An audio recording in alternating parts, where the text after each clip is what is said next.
Okay, welcome to the special select board meeting of, what is today? April 11th, 2023. This is at 5 o'clock. We are meeting for the purposes of interviewing candidates for the town lister vacancy. And we have two candidates, one present, one on the Zoom call. And we have lister Marcia Chioffi. Preliminary question is whether, if there is, and I hope there will be a motion to go into executive session, whether we bring Marcia in during the interviews. Remember, she's hiring for a separate position in the lister's office, or whether we just have her available in the waiting room in case questions come up. So Can you explain that to the new guy? Okay. What Marcia's hiring for? Marcia's hiring for the admin position, which is up to, I think we said, 25 hours a week paid position to help with some of the work that the listers have to do. It was especially critical because we didn't have anyone in there with her after Howard left and Dean wasn't working as much. Okay, but Jack and Marie are only applying for the lister appointment. That's correct. Yeah. Yeah. Okay. So what's your pleasure on that before we have Marcia in the waiting room in case we have questions? Yeah, having her She would like to wait in the waiting room. waiting in the waiting room wouldn't be a bad thing. Okay. All right. She should start the interview with a briefing on what the job entails, and then go to the waiting room. Well, Marie and Jack, would it be helpful if Marcia gave you an overview of what the job is? Okay. All right. So why don't we do that? Meeting's called to order, and we're gonna we'll hold the motion to go into executive session until after we hear an overview from Marcia. So Marcia, thanks for joining us. Yes, thank you. Well, I'll try to be as brief as possible, but the job of a lister is can't really be described in less than 10 words. But the major job of the lister is to maintain the grand list in order to be able to set tax rates, to collect taxes for the operation of the town business. I'll just give you a brief overview. We're in the process right now of going into a brand new system called Vermont PI, which is the Vermont Property Information Exchange System.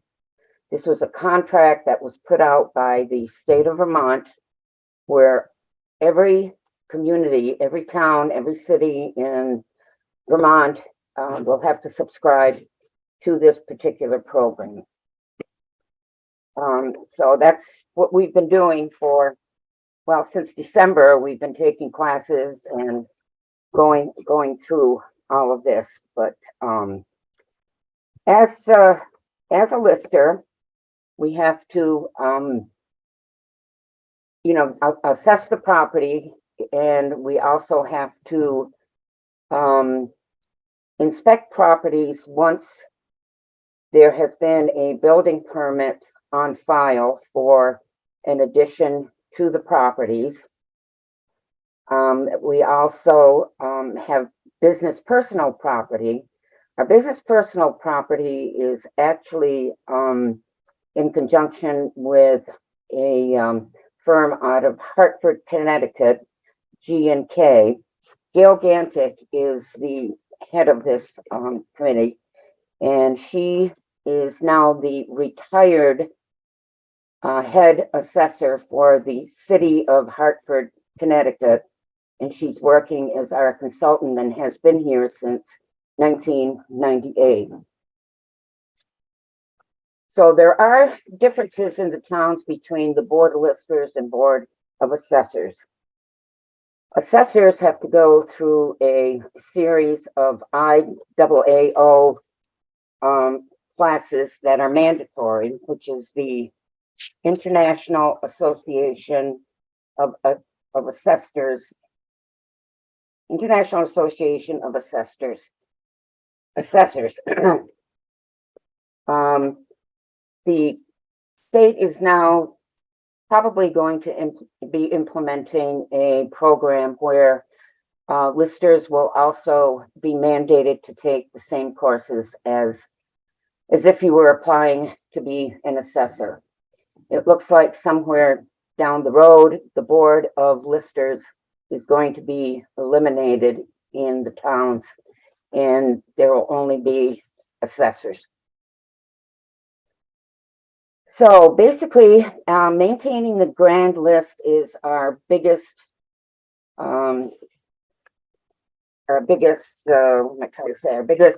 responsibility. We have to make sure that properties are assessed fairly. We have to, we go through grievance processes if there are any, and that usually happens in sometime in June. The grand list is locked as of April 1st. So anything that with PTTRs, property transfers, that happens after April 1st does not get put into the grand list until we build a new grand list for the 2024 season, which will probably be sometime in August. So up until that time, maintenance is the main objective of maintaining the grand list. Anybody have any questions? I'd be happy to answer them. There's a lot of work involved, a lot of chasing. So, Matt's got one. So Marcia, Yeah. when there's not a townwide reassessment underway and it's not grievance season, what's the sort of workload like typically for the listers? Well, it's processing the PTTRs. Okay. And there's also, I mean, there's constant work. Our final grand list doesn't get sent to the state until December 31st of this year. Up until that time, there's always maintenance that has to be done. Homestead declarations have to be put in. Current use has to be validated. So it's a constant work in progress. Okay, great. That's helpful. Thanks. Any other questions from the select board? Marie, do you have any questions of Marcia? So one of the questions is, I know that there was a good afternoon, everyone, by the way. Okay. Was the workload between the listers that have been there in the last several years has been uneven. And so with Marcia and the new interim intern, or the intern that she's gonna admin, what is the role of the listers as far as the workload that's going to be perceived between the three listers and the admin? Well, as you know, Marie, the two listers will be part-time as they always have been. Okay. The workload is basically from now until through the grievance process. We're going to have to do house site visits. We're going to have to reevaluate and enter into the system new values for additions, deletions. Mm-hmm. We work through the year to flag accounts. We send out grievance notices to people, and you know, as a board, the three of us would meet as a board to listen to grievances. In the past, it's true that Dean really didn't. The only time he was really you know, with us is at the grievance process. He has a wealth of knowledge being a contractor, and he was a great help in having us, you know, put in proper assessments and so forth. But there's always something that's going on, especially now when we're migrating from the old NIMRIC system and we're now going into Vermont Pi. It's a lot of work. There's going to be a lot of uploading. Right now, because the Vermont Pi system isn't working, as of this morning, I had 892 homesteads that I had to verify, which I can't do yet because they haven't turned the switch on for us to be able to verify them. So it's a lot of work. Sure. Anything else, Marie? Any other questions? No, I was just, because I know of what her hope was for the delineation, between the different listers and the new admin. But as long as it's part-time, as the intent was, that's all I needed to have verified. Okay. Jack, do you have questions of Marie? Two things come to mind. By the way, I'm Jack McCanley, Oh, sorry. Yeah. in case you didn't know. And thank you for having me here today. Marcia, you said something about validating the current use. Yes. Do you do that through the Vermont Department of Taxes? The current use form? We're doing that through Vermont Pi. That is one of the programs that is migrating over to the Vermont Pi system. And it'll go back to the Department of Taxes. And, there'll be various questions asked. Right now, we have 34 current use parcels. The parcels generally, unless there's been a withdrawal, they don't really change. So all you have to do is verify the acreage, the values and so forth. I have gotten one new one, which I will be working with, and hopefully we'll have, on board two more listers so that we can all learn together, the current use values and how to apply them. We have one withdrawal and one new current use property. And basically it's just looking them over and sending them back to the state. The state has questions. They will send you, their question, and then you either validate what they want to know, or you have to look into what was wrong with the information that was gathered.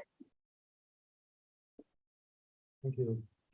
I do know from past experience that I definitely want something in writing from the tax department, because when I've been given verbal information from them, it's as frequently incorrect as it is correct. Oh, I agree, Jack. I agree. Yeah, You also- no, the new system has a built-in module where when you return that current use to the Vermont Tax Department, you can ask questions and then they have to answer you. So that's a record that can be uploaded into the property lister card, and that will be on file. And it's the Vermont Pi system that is not yet online, is that correct? It's coming online. We have our first training tomorrow for current use. We have our second training on Thursday for homestead declarations, verifying them. I don't know as that will do Marie and I much good for tomorrow or Thursday as far as Right, training. right. But just to let you know, May 1st and 2nd, and then I think it's the following week, there's a mandatory lister training. It's a 4-day training, and it's all done online. That's good to know. Thank you. Yeah, yeah. Also, in reading through the annual report for the town, I noticed that due to the drop in the CLA for the town, that we're due for a reassessment. Yes, but that's all up in the air because of H480, which is the valuation part with PV&R where the tax department is actually trying to do a statewide reappraisal of every single city and town in the state of Vermont. And there's a lot more to be said with that because we've been watching it started out in Ways and Means, and Ways and Means actually pushed it through without much thought. Then it went to Appropriations, and Appropriations basically did the same thing. Today, just to give you an update, we heard the Senate testimony, and we had Lisa Wright from VALA testifying and Jill Remick from PV&R, and then one of the attorneys. And I think we all got a better feeling because they asked questions that Ways and Means and Appropriations never even thought of. So we've got a much better feeling that now they are listening to us. We had VALA did an online study and asked questions, and we sent that over to government operations. We didn't quite get through that today, but Friday there's going to be another meeting, and government operations is really, really open to learning as much as they can about what the current program is for appraisals and what the new program will be. So right now they're eliminating, part of the bill is eliminating the $8.50 per parcel payment to the towns for reappraisal, but they're increasing the $1 equalization sales study to $2. And right now, because Rutland Town has not reappraised since 2013, which was only a statistical reappraisal, we have close to probably $28,000. But I think all of that is going to be put on hold until there is going to be a conference committee this summer to really, really study this bill and come up with what's going to work for the towns. Thank you. I have my own opinions on. Don't we all? I would love to hear it. No, not now. No. No. Thank you very much for your input. Yeah, I think you said it in your letter. 2/3 of the towns are out of whack with the CLA. So 166 towns, there you go. Yeah. and And we're less reappraisals so are, than many others. yep, reappraisals have been pushed back by a lot of towns to 2027. Yeah. I know from personal experience representing people when the most recent boom in real estate went through, that most property sales that were financed were held up by the unavailability of an appraisal. Really? How long were you waiting?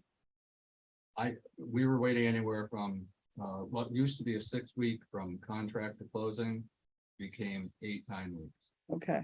We were fortunate in a lot of cases to find. Well, just to let you know, also, they're doing away with the CLA as a trigger for reappraisals. They're not doing away with the CLA for the equalization study, but they're going to be looking at the COD instead for triggering reappraisals. Okay. Any further questions for Marcia? Okay. Thank you very much, Marcia. That was You're helpful. welcome.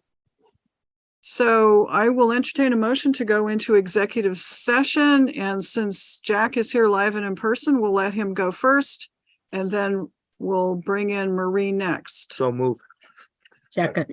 for the purpose of Personnel matter interviews. interviews. Okay, motion's made and seconded. Discussion?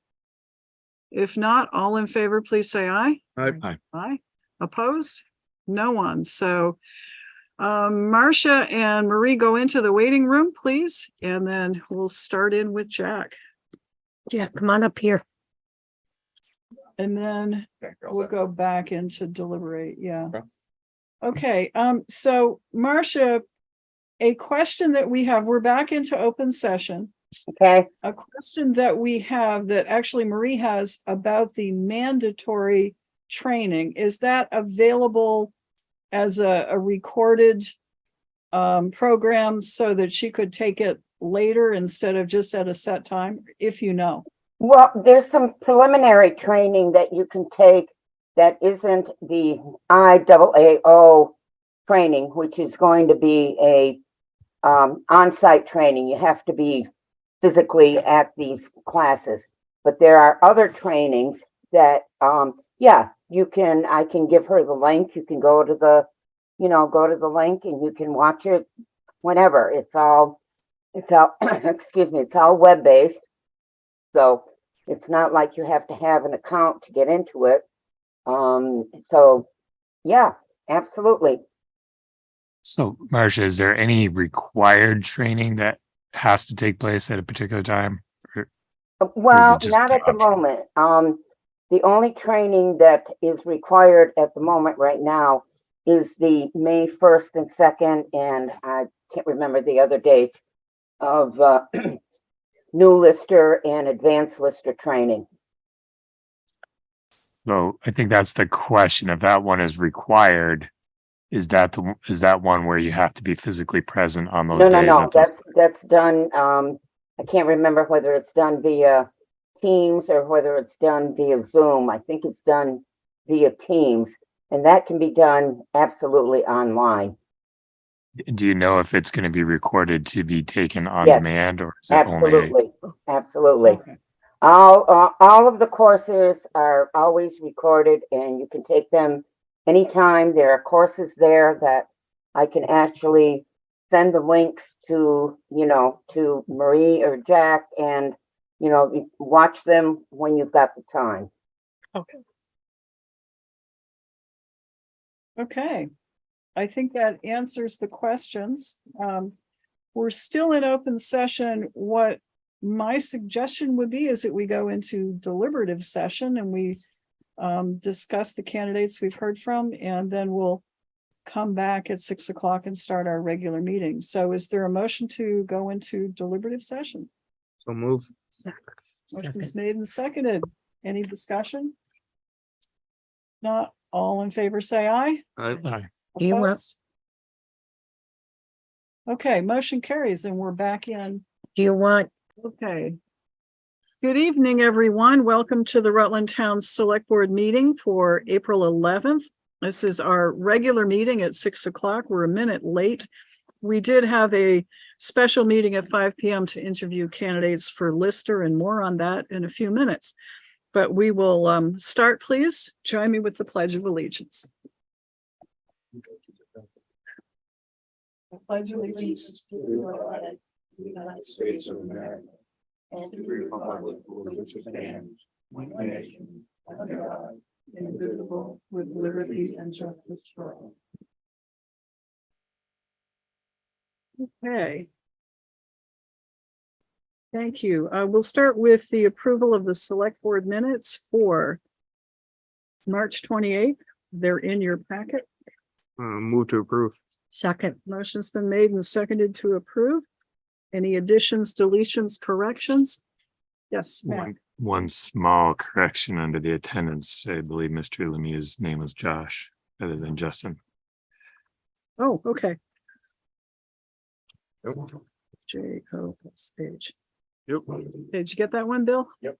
Okay. Any others? If not, all in favor of the minutes as amended, please say aye. aye. All right. Opposed? Okay, thank you. Any board member announcements? Nope. I will note that here in the select board room, we have Kurt Hathaway, select board member, Sharon Russell, Select Board Member, Matt Getty, Select Board Member, newly appointed last meeting. I'm Mary Ashcroft. Our fifth Select Board Member, Joe DiNardo, is not participating tonight, so you've got 4 of us tonight. I'll pass on the update from the chair for a few minutes. Are there questions from the floor or public comments concerning matters that are not otherwise on the agenda? Howard? Yep, come on up. Howard Burgess.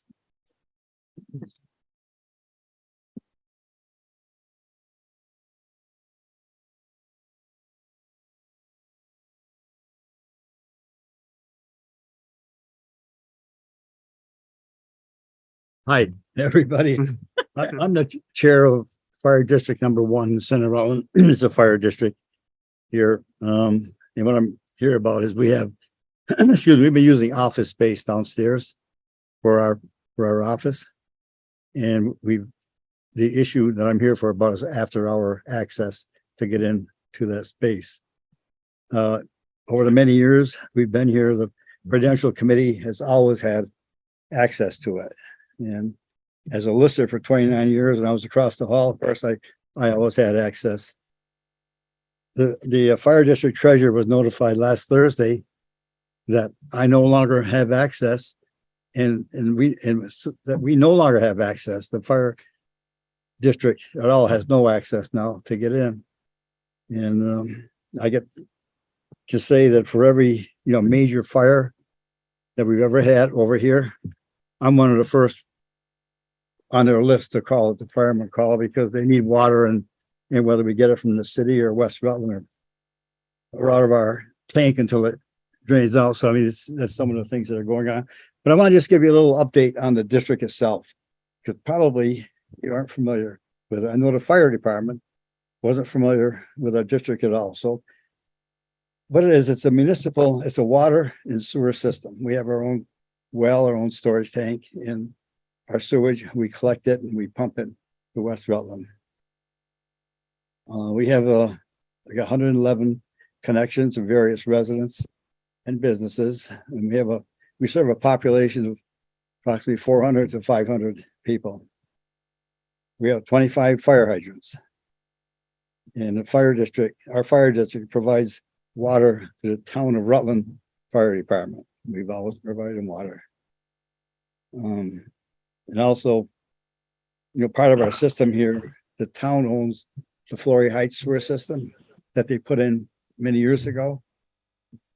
But that sewage from the town comes through our system, and we pump it and send it to West Rutland. So we're connected, we're connected up with the town right now.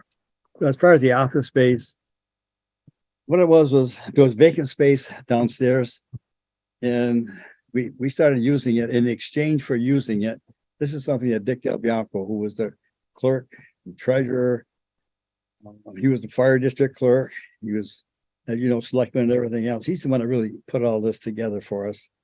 But the deal was that we would not bill the town, and we don't bill the town for water or sewer or any bonds. Never. But in exchange, it was the empty space that the town had. It wasn't being used, and we've been using this for 25 to 30 years or something like that. And back at that time, the town and fire district agreed on it. I mean, it was an agreement with the select board. I don't know where the writing would be, but that this is what we would do. And so for all these years, we haven't charged anything. And yet it's been a win-win situation for us. We had a space to go to. We have our computer, our printer, maps, drawings, different records. And some of the things that we do, we calculate the billing for West Rutland for the sewer. We basically handle this for the town. The town is supposed to be doing this as well, but we have always done it and taken care of the town. The agreement that we have with West Rutland, Rutland Town, and the fire district was a very detailed agreement for this whole process. And West Rutland had a very detailed billing scheme as to how much we pay them for the gallons we pump to them. And then we have to proportionally figure out what proportion does the town pay and what proportion does the fire district pay. And it's a process but the fire district has always taken care of it. But according to the agreement, both the town and the fire district are supposed to exchange meter readings and calculate their own. They were supposed to compare to see if we agree or not. But we've been doing it. It hasn't been a problem and it's worked. I just wanted to just let you know that Yeah. that's one of the things we've been doing. So I know that you're in discussions with the town of West Rutland Yep. to basically give up what you do as a fire district and let them take it over. And for them to take it over. I Yeah. just got another email just this afternoon from Mary Ann Goulet. We're getting closer. There was some information that they needed and their public works guy, Seth Patrica, has been shadowing Bert McMahon for the last month and following around to get familiar with the system. And we've been just getting information together from them. They really want to know what's here. As far as the fire district, we had our vote. The fire district had to vote to decide, do we want to go to West Rutland? And it was a positive vote. So we're all set here to go to West Rutland. And if West Rutland gets on with it and gets their stuff going and takes us over, then they will maintain the entire system. They'll maintain the water, water sewer lines and the whole bit. And we would eventually dissolve, the fire district would be right out of it. But that's where it's headed, and it would be fantastic deal for us and for the town, because the water supply that West Rutland has is fantastic. They have a system that is just great. And every time we've had a major fire here, we run out of water. First of all, that's why they call me. We drain our tank down. I have to tell them, okay, get off our hydrants. And we get this, either the city or West Rutland hooked up. We haven't had West Rutland yet because we haven't had a major fire to bring them in yet. But anyways, that's kind of what it's all about too. So what is it that you need for access? And, we do want to respect whatever agreement happened 30, 40 years I'm ago. telling you, it was a long time. What do you need for Well, access? we just need to get into the office. When Okay. we have a crisis, and we have them, all of a sudden you get a call from a homeowner that says, "Oh, the pipe broke in my basement. The guy has the water shut off." Well, in order to find out where that curb box is, our records are downstairs. You need to get in. And this is something that, or if it's a main valve out in the line, we just need access to it. And it has never, ever, ever been a problem. I mean, in the past, before the key code came, all of our guys, Charlie Voida, the whole bunch of them, they all had keys. Mhm. We all had keys and everything went fine. But all of a sudden, we made a changeover in personnel a year ago, and the other board members said, well, they didn't really need an access. In fact, Bill said, if they wanted an access, tell them to let me know. And they said, well, we're fine. We're good with it. So the access would be for you still as. Yeah, well, fire it should be, district? Okay. basically, it should be, we should have access for basically the treasurer and the prudential committee members. It's, Okay, So all you'd need is one key that you could give to, well, in the past, Just a the door code way now. Bill handled it, he had Sharon Joswick had her own code, Mhm. oh, okay. Keith, they all had different codes. They all had Yeah. them. Yeah. I mean, it's that simple, but now we can't get in. That's why I said, Well, something that's happens why this we're here. weekend. Yeah. We're dead in the water. Yeah. Well, as I said, if anything had happened this weekend, you call me about it. Just Yeah. call and I'll come over and we'll get you in. But let's fix this if we can for at least until something happens with the West Rutland. I just got it, deals. like I said, I just in touch with Mary Ann Goulet today, and she told me where we're at, and she's hoping that in May, we're going to be able to have a meeting with them, a real good sit-down meeting with them and really, to move things forward here. Okay. We're that close. So What's your pleasure, folks? I make a motion that we give Howard a key, Code. or a key or the code to get in. Obviously, it's to our benefit. So that would be my, Do we want to add his treasurer and prudential Right. members as well? I would like that. Yeah. Yeah, I'd Okay. second that. And that who's- amendment. Okay. So it's for Howard and the Prudential Committee members and treasurer. treasurer, correct? Okay, and it's for the purpose of accessing your records To downstairs. get in the building to get downstairs. Okay, okay. Any discussion? If not, all in favor, please say aye. I- Anyone opposed? Okay, And we know, we got to get out, and that's why we're really pushing this thing with West Rutland. We know what the town is doing, and we need to get out of there. But I just want to one little last topic I want to bring up is to do with stormwater. And it's to do with your lines that you have in Flory Heights. We've been really clamping down and trying to find out where additional water is coming from. People have sump pumps mhm. and different things. Oh, And we know for a fact that in Flory Heights, when we have a good rainstorm, we get a lot of water. There's a manhole that we pop, that takes everything coming from Flory Heights. And when that happens, if we're averaging 20,000 gallons a day, it goes up to 40 to 50,000 gallons a day when you start getting from rain gutters and stuff like that. And that's a violation, and it really needs to stop. okay. And we sent notices out to fire district members and telling them, that they can't do these things, but I wish, the town really needs to do something with Flory Heights, and because we know there's a lot that's coming out of Flory Heights. Okay, so we've got our road commissioner here who also handles water and sewer issues. You did know that, right?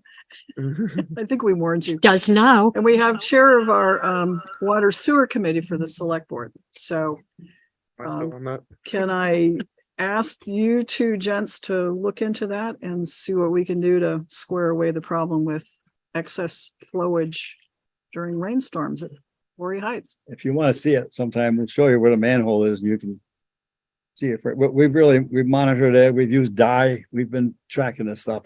It's a problem. Okay, thank you for bringing it Bring it to to our attention. attention. And I think we're all set on the other two. so- Thank you very much. Okay, Yep. appreciate Howard. that, Howard. Thanks, Howard. Okay, were any other public comments or questions from the floor? I think Yes, ma'am. this is where I need to ask about craft sales. Oh, yeah. Okay, well, come on up. Yeah, we're the select board. So last year, So my name could- is Christina Moore. Mhm. I'm from West Rutland Legion, those of you that don't know me. Last year, we held a craft sale, vendor sale at the Maple Angus area. It went really well. Good. We were looking at maybe possibly doing it once a month.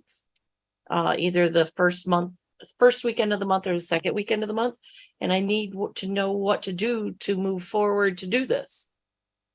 Okay, last year, my recollection was it was a one-time event Yes, and you were asking for us to waive the individual vendor fee? yes. But what we ended up doing was paying the $100. Everybody got a vendor license. And we paid $100 one-time fee. Mhm. So now I don't know what it would do doing it once a month. So that's why I'm here. Okay, so I think at this point, Bill Sweet administers our various ordinances, including the Yes. vendor ordinance, so Yep. I got to know him real well. I bet. Especially with the ones that, couldn't be on time. So I suggest you get together with him, go through what it is you're looking for. And if there's something that we need to, maybe he can handle it there. We have already talked. Okay. That's why. That's why I'm here. We've already Okay, talked. Because we decreased the application fee, but if they're talking about doing it monthly. yeah, We didn't account for anything like that, so. right. this- So that's why I'm I'm here. not sure if this would fall under that anymore, if it's operating as almost like as a business. Yeah, it'd be once a month for the months of, I wanted to do May, but I don't think we're gonna hit May. So June, July, August, and September would be the 4 months. Okay, So it'd be 4 shows. okay, so what's the specific request? I don't know. So I haven't had anybody sign up yet because I didn't know what to tell them. Gotcha.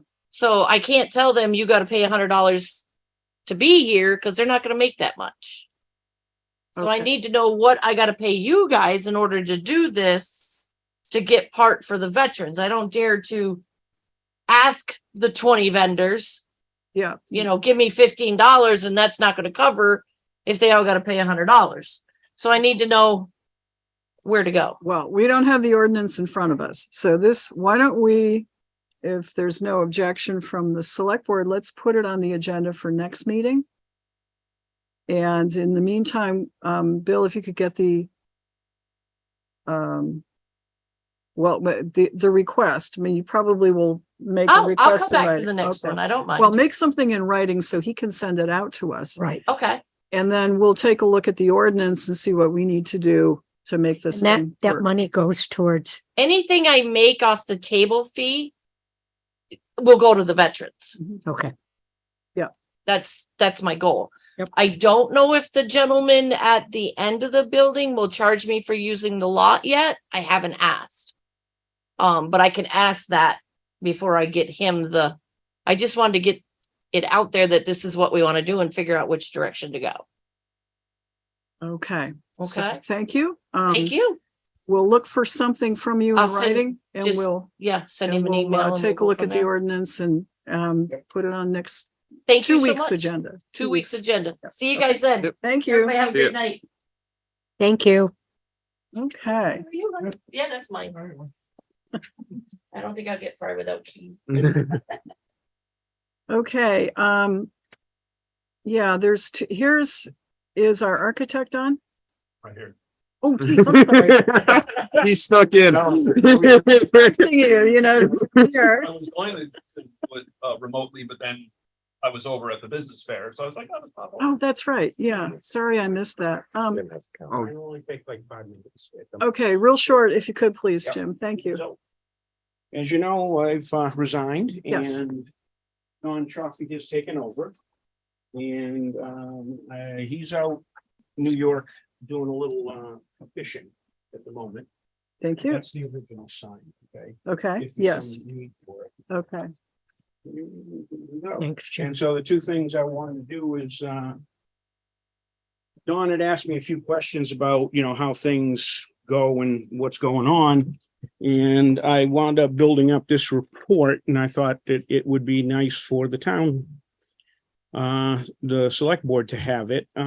It basically chronicles all the years I've been doing it, and what was requested me to, in the warrants to pursue, and how much of that was collected, how much was abated, and what the current outstanding balance is as of March 31st of this year. Nice. And so, and also shows the interest that was collected during that period. Okay. So I thought that would just be a nice record for the town to have as far as where this went. And for the moment, Don Chioffi is now sworn in and has a warrant. For the moment, I've given him the phone I was using because it was a separate number. And he and maybe both of us will approach the board later about what to do with that phone number. Okay. And beyond that, the work is going well as far as getting him up to speed on the way that I have done it. As I've mentioned before, the position being elected, how the taxes are actually collected and records kept. There's certain requirements by the statutes. They're minimal, and at this time, we've gotten the whole thing onto NIMRIC, so the town has a history of records from 2014 on. Yeah. Um, So just for people who aren't seeing the report, let's see, the total amount remitted to the treasurer over the 12 years. 6 years.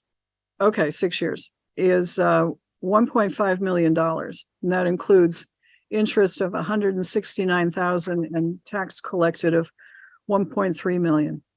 So outstanding balance right now for overdue taxes is only $65,000, 66. So Mhm. thank you very much, Jim. Quite Job welcome. well done. Yep. Yes. And just want to let you know that we're progressing with getting Dawn up to speed Yes. to keep it going this way so that the town has a full accounting of what's going on right in the records. Yes, There's no and I need to- really appreciate both you and Don for pulling together and making sure there wasn't a gap there. So Mhm. thank you very much. Yep, you're welcome. Okay. Thank you. Great. Good to see Thank you, you for Jim. giving me time. This might be a good thing to put in the town report, Bill. So next year's town report, so we have that record. Okay, any other comments from the floor, or should we hear from now that I've recognized him, our architect. This is Ed Clark, who is from NBF Architects, and we've asked him to come in and kind of give us an update on the public safety building.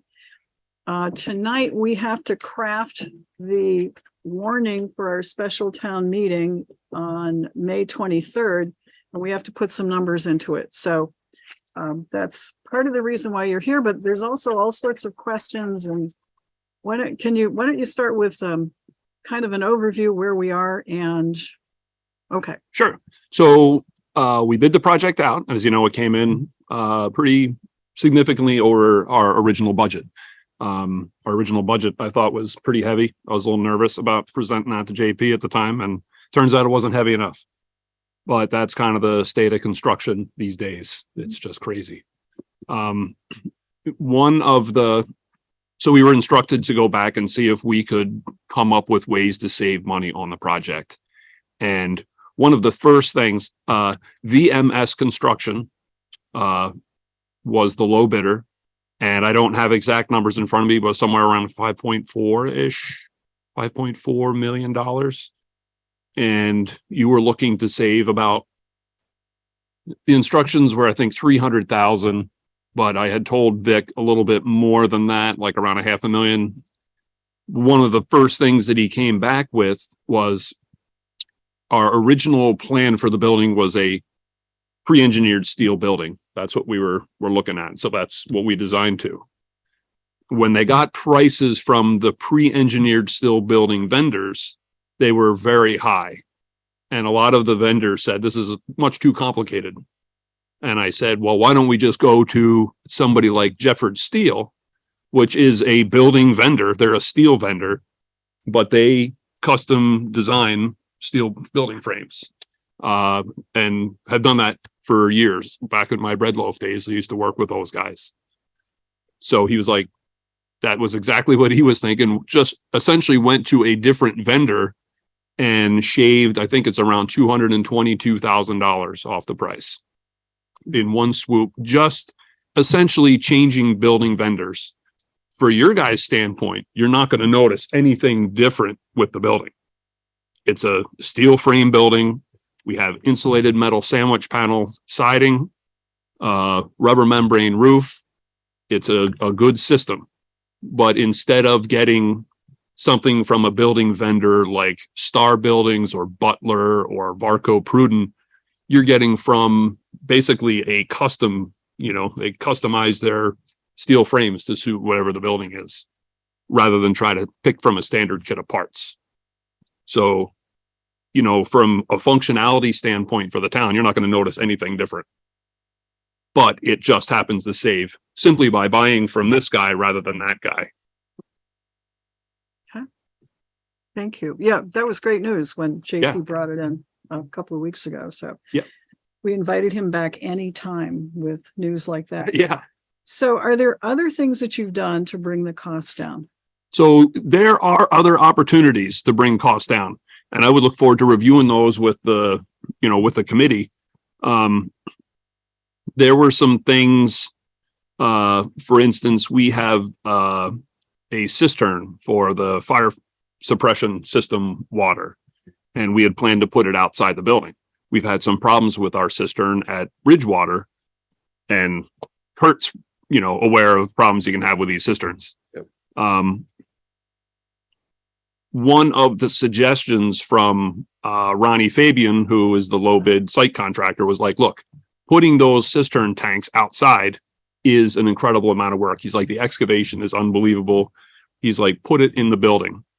So that is something that I don't have numbers, but that is potentially a significant savings. The problem, and it's going to get a little esoteric maybe, but when you have a fire suppression system, the fire pump is typically down in a little basement along with the water, and you can get it leaking, and it's a pain. In this instance, we can put a cistern under the building and keep the fire pump up on the main floor, so you don't have to worry about that being down below. I think it's a really good solution, and that could save potentially a bunch more money. So there's possibilities out there to save more money if that's what the town would like to do. Site work, anything there? And do we have the retaining wall issue, or is that gone? So there is a retaining wall there, and that could potentially go away if we made some changes to the building. But we would have to make some changes to the building. I think we'd have to make that garage a couple feet shorter. And I don't remember specific if we looked at anything from, removing one of the garage bays and moving the Sally port over, shrinking the garage. We did a number of things to try to eliminate that retaining wall. I don't know that the cistern necessarily eliminates that retaining wall. But if it's something the town was interested in doing or was looking to save more money, which We are. yep. And you may want to. One of the things that you could do is look for ways that you could save money in the beginning of the job, get the cost down. So you're comfortable going in. It's like, we know we have this money, we have a contingency in our pocket, so we know we can build it. And then because there's things that we've removed from the project that we could add back in later. Mhm.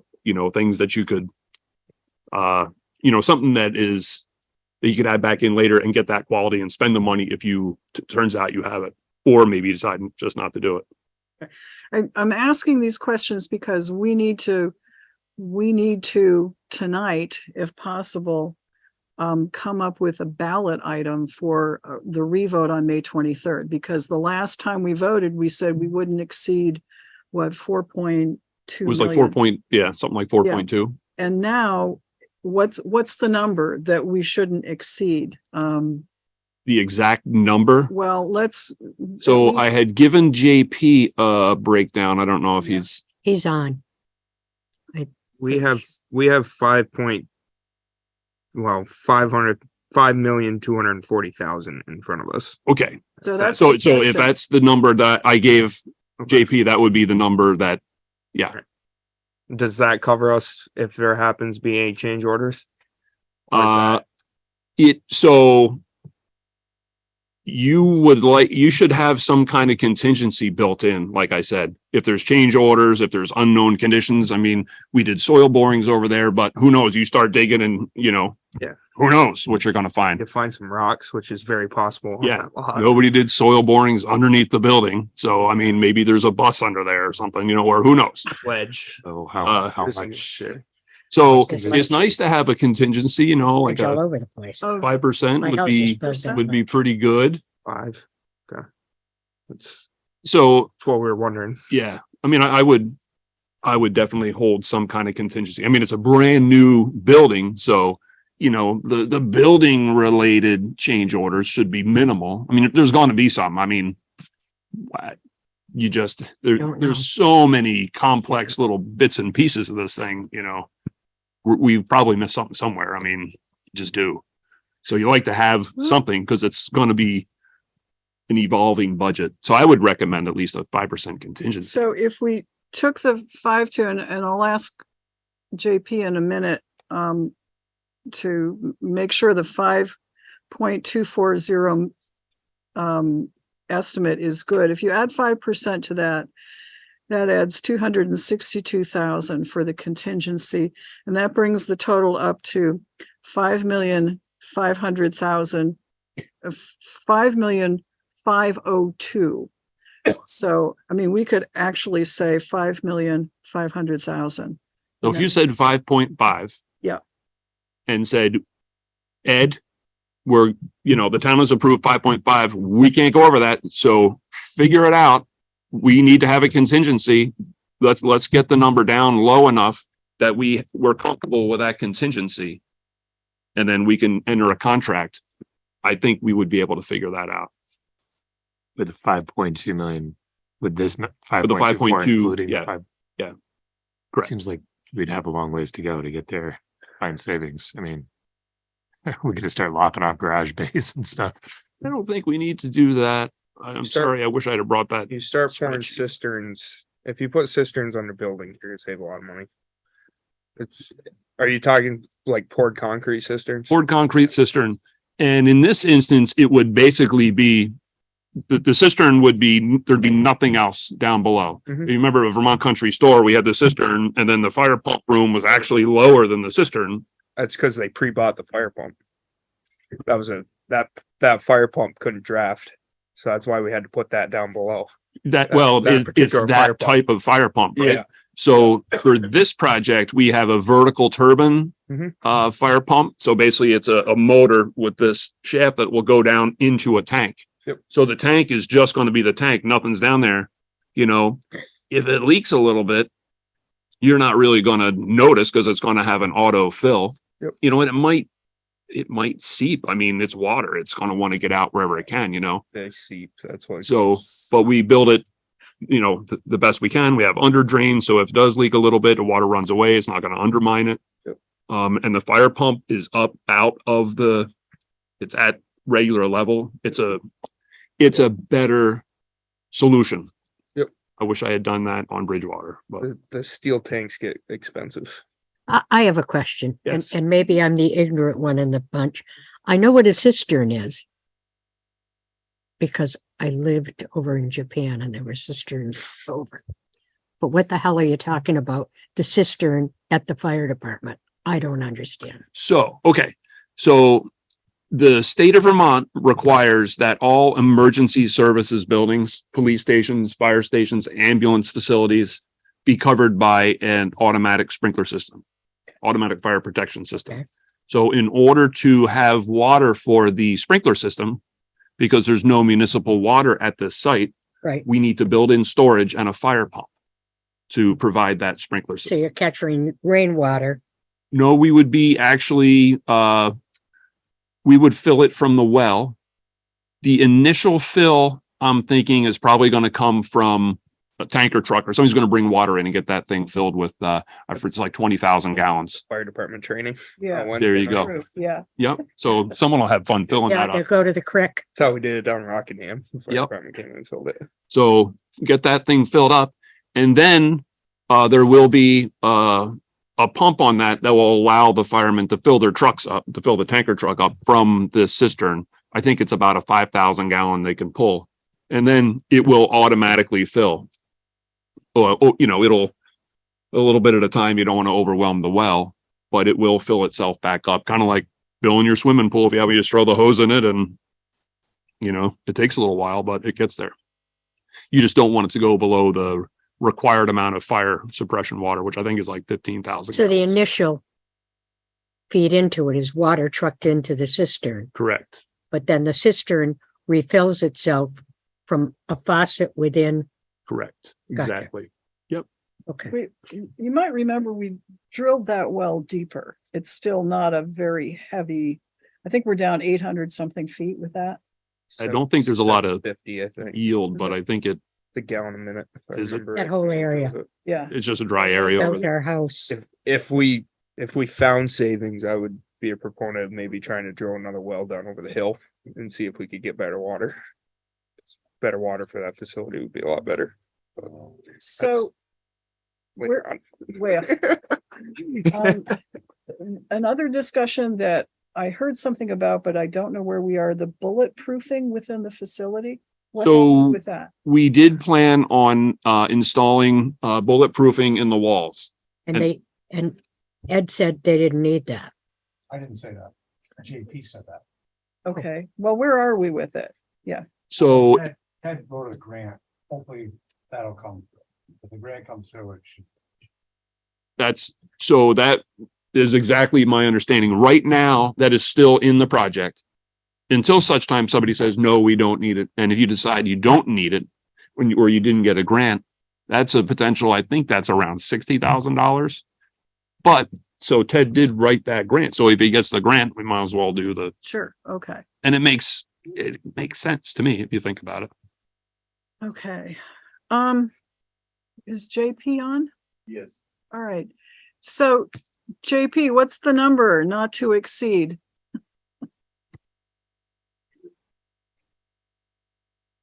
So You're muted, so you're gonna have If to. Marcia. Okay, is I'm on- unmuted. You're good. unmuted now. Okay.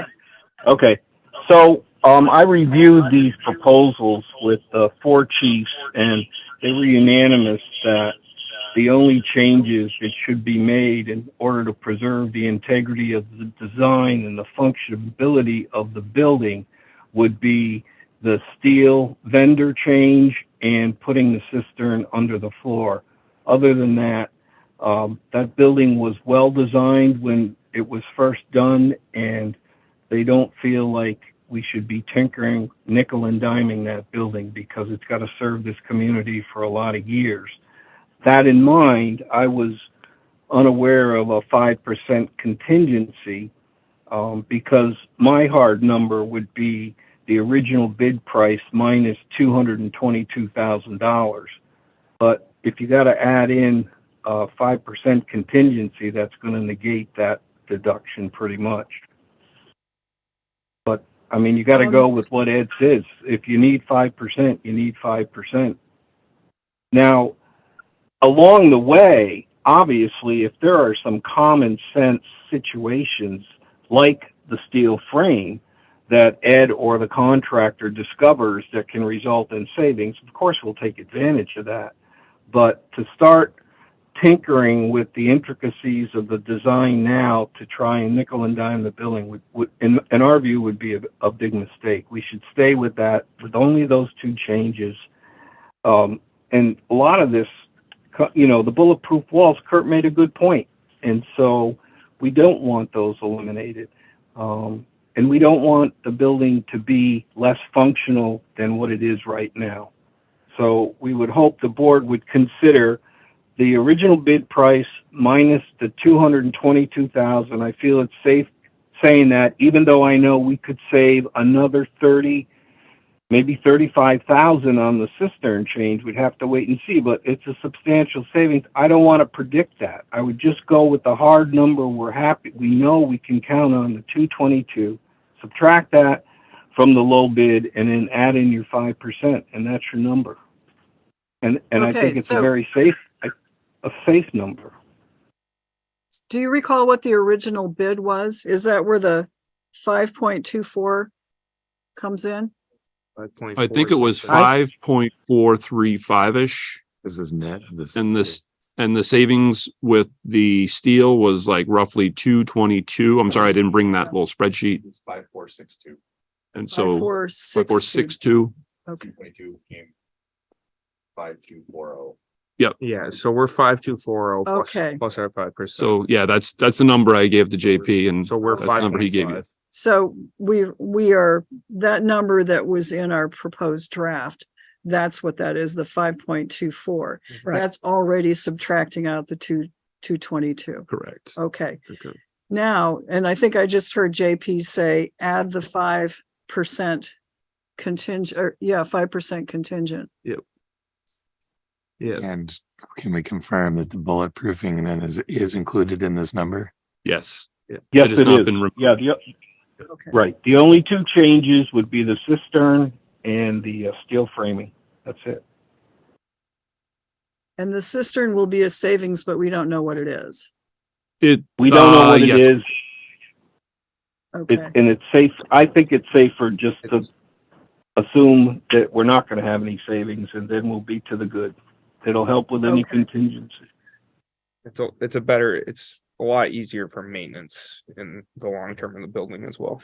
to So not have the I steel think we're cisterns. back to the 5.240 plus the 5%, which somebody please check my math. It's 262,000, Right, which brings us in at 5.5 million. right. So you've got your 5% contingency, and then that's the not to exceed number that we really hope we don't have to spend all that but everything is in there. And then if we get grants, that reduces it. If the cistern will be a reduction. We might not need the 5% contingency. That's a reduction. But so I guess I think you've answered my question, folks. But then the question the select board has is, do we want to go to the voters with this number? you don't do it now, it's going to cost them a lot more money if it's done even a year later. And I'm talking a lot more money. It's really- JP is correct. I mean, as anyone in construction knows, that I mean, nothing's ever cheaper than right now. And it's insane. Right now, things are insanely expensive, but in 5 years, we might look back and think, remember those days it was cheap. We thought it was expensive. It's the way it is. It's out of, unfortunately, my control. And I got to tell people stuff costs all this money. I'm like, well, I can't afford that. So they're not going to need an architect.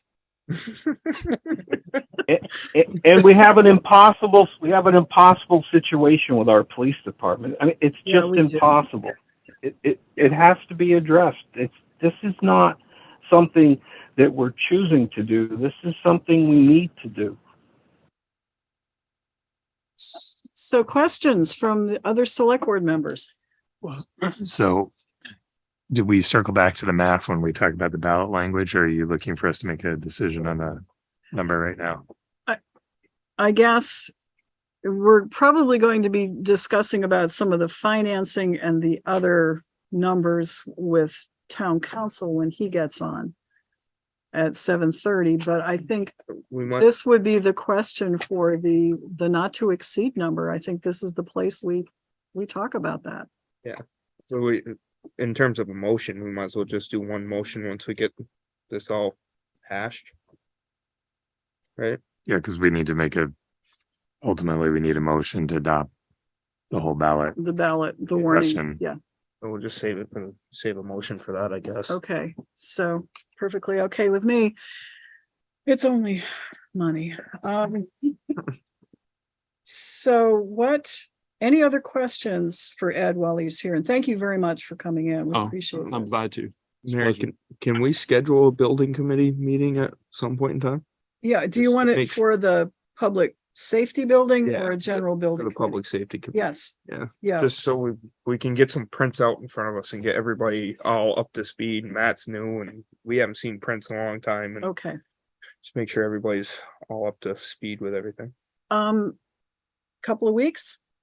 I'm not fussy. And I did send along a request that someone said it might be great if we had some elevations that we, Yes. word elevations that we could. Yep. We have photos. those. We can we'll print those out and Great. put them on some boards or something. We did make some of those from before, so it'd be very easy for us to do. I just kind of forgot about it.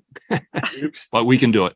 Yeah, Great. JP mentioned that to me, so he did bring that up. Because we've got to get those out there. We've got to get the voters understanding what they're voting on, and if they have a building to look at, I think they get it better.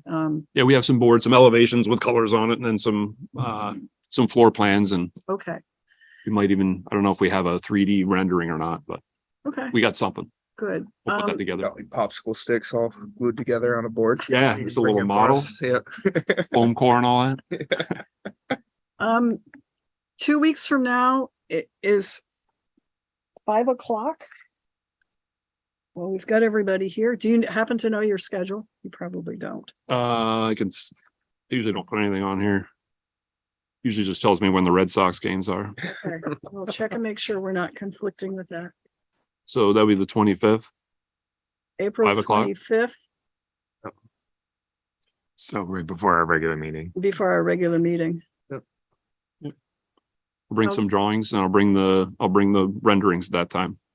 Okay, so let's set a public safety. JP, are you okay with that? Sure, that's great. The more information we can get out like that, the better. Yes. Okay. Did we put it on the Facebook page and try to get some people in here, or are we gonna that's- do that at a different meeting? Another part of the discussion, because we had talked about maybe getting a couple of public meetings so that we have a chance to people, if we do a meeting 5 o'clock on the 25th, it's an open meeting. People are welcome to come to it. Mhm. But we also need to do some more informational meeting, at least one, and not just the one the night before we vote, but And then maybe some frequently asked questions, like the questions I just asked. Is the bulletproofing in or out? It's in. We're hoping to get grant money. If we don't get the grant money, it can come out, just stuff like that. Ted sent me some information about frequently asked questions from the last time, including the space in the police department. So we can use that, but this is all part of the process and the elevations, so people will know what it looks like. And the question about the retaining wall. So that sort of thing. Okay. Any other questions? Any of the, Good. Yeah. Well, is Chris Clark on? Okay. Chris, do you have any questions?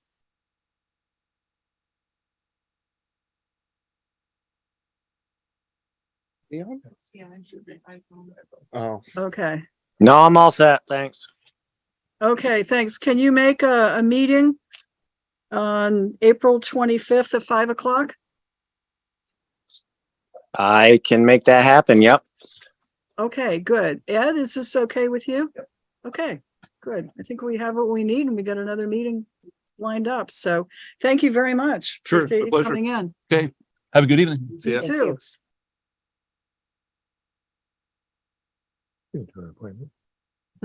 Oh, yes.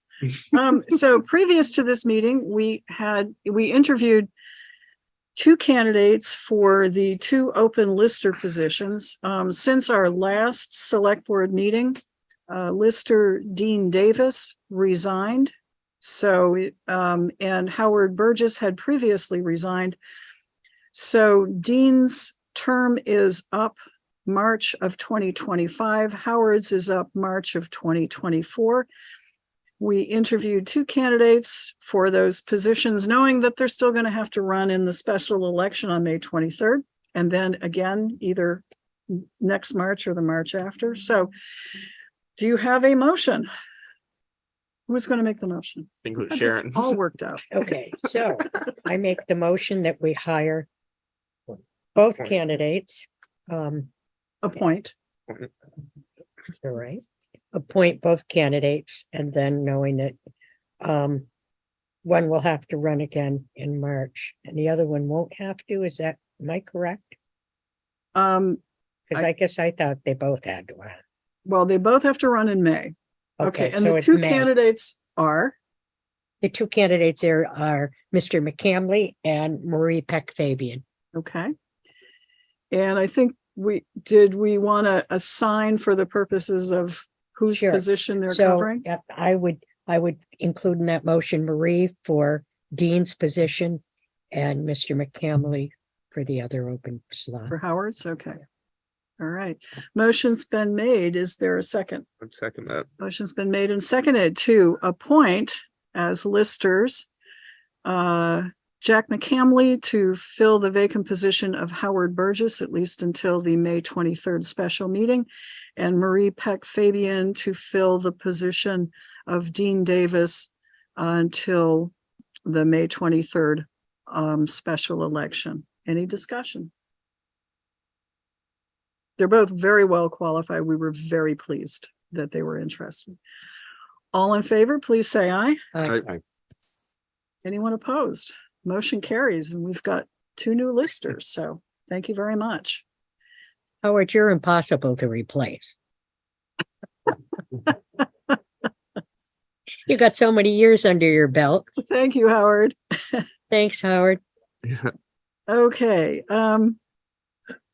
So just keeping an eye on the time, our town attorney will be joining us at 7:30 to go over a number of issues.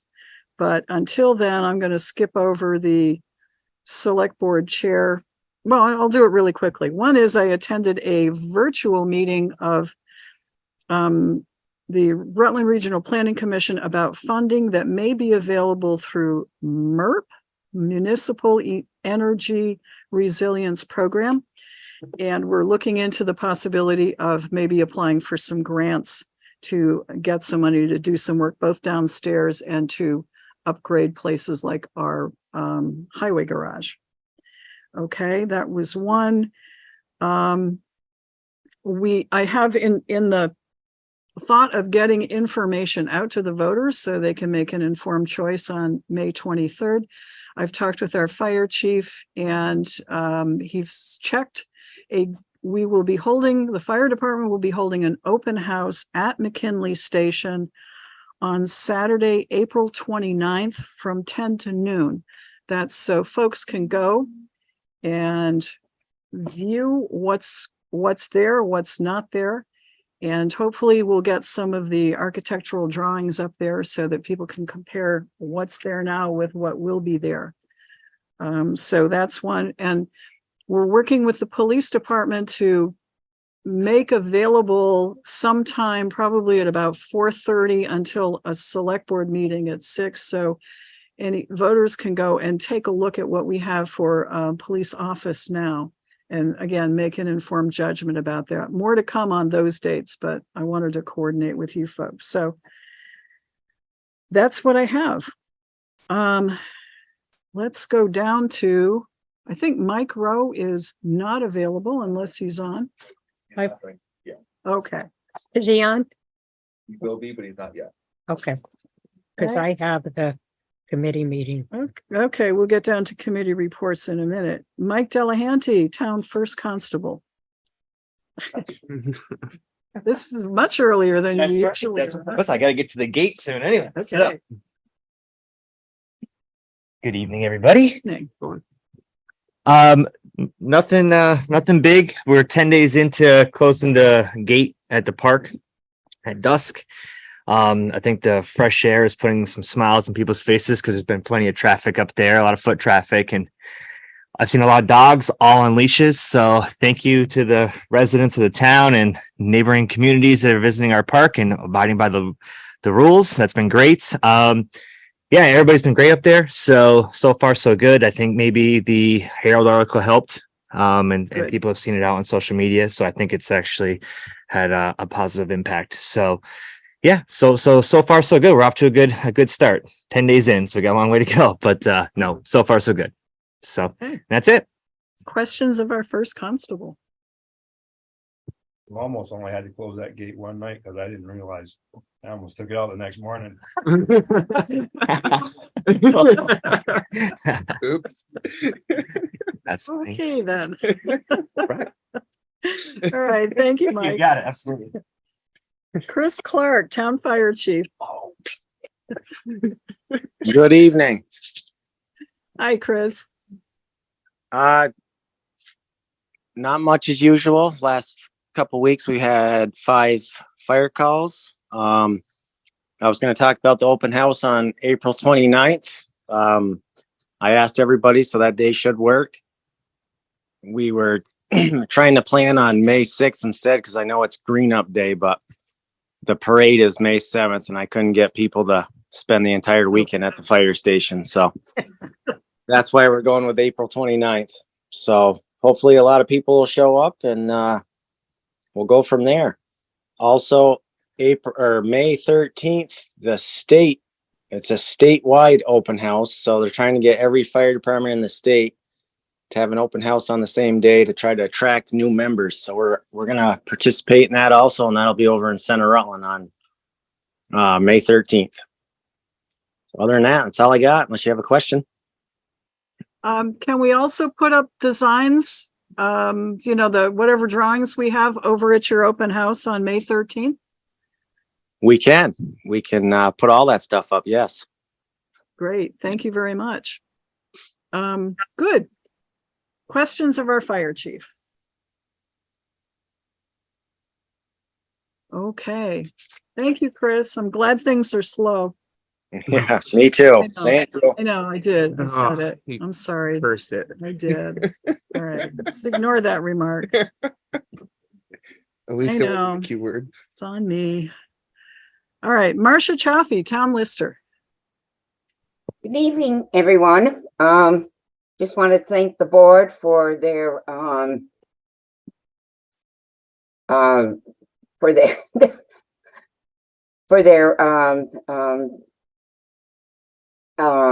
appointments of both Jack McCamley and Nicole not Nicole, Marie Fabian. I used to work with Nicole Fabian on United Way, so I get the two of them confused. And I thank you. We're really getting into a crisis time here, and between migrating to a new system. And I think I've already told you what's happening with VT Pi, so I won't get into it again. But I did get a better feeling from listening to the Senate Government Operations testimony today that they are really listening to us.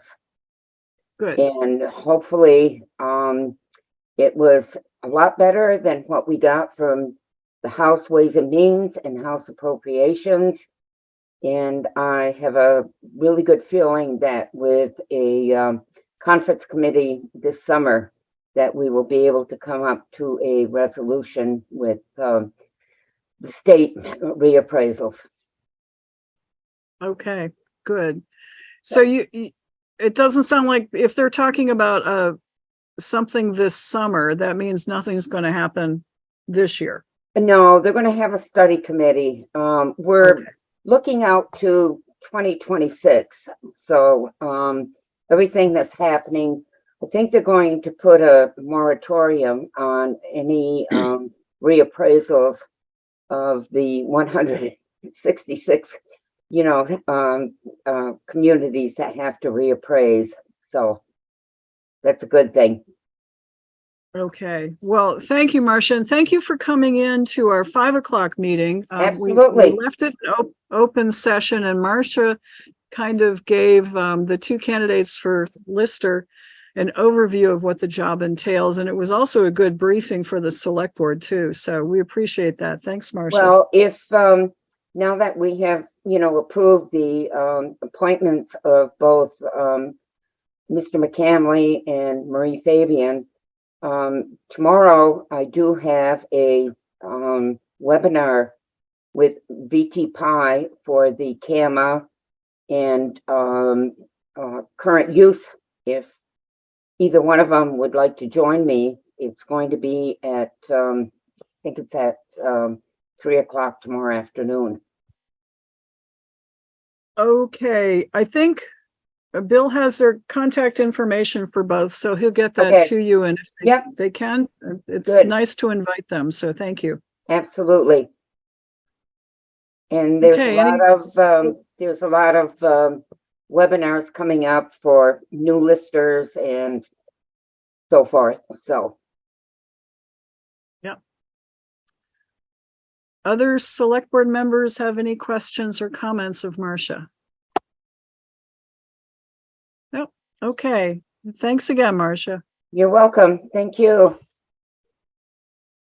Okay. Kari Clark, Town Clerk and Treasurer, and she is in the room.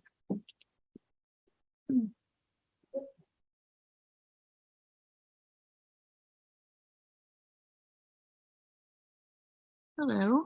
Hi, Kari. I'll go quick tonight. So few reminders.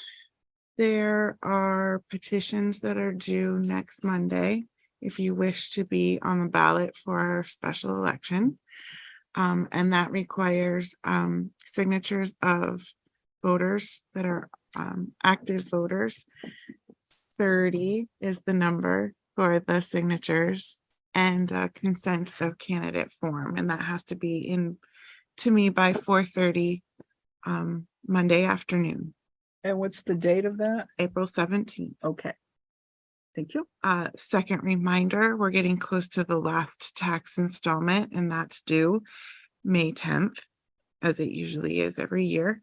So just a reminder for those that pay and not escrow, and they have to come in, that will accept payment up until the 10th. And just that friendly reminder of probably don't want to miss that one, because the penalty is pretty hefty the day after. No one's ever happy with me that day. Third reminder, those that have signed their child up for baseball using the new online format that Bill created for us. It does give them that reminder that they need to either mail in, come into the office, or give Mike Rowe payment for their baseball. And there's several outstanding payments still. So I just wanted to make that as a reminder.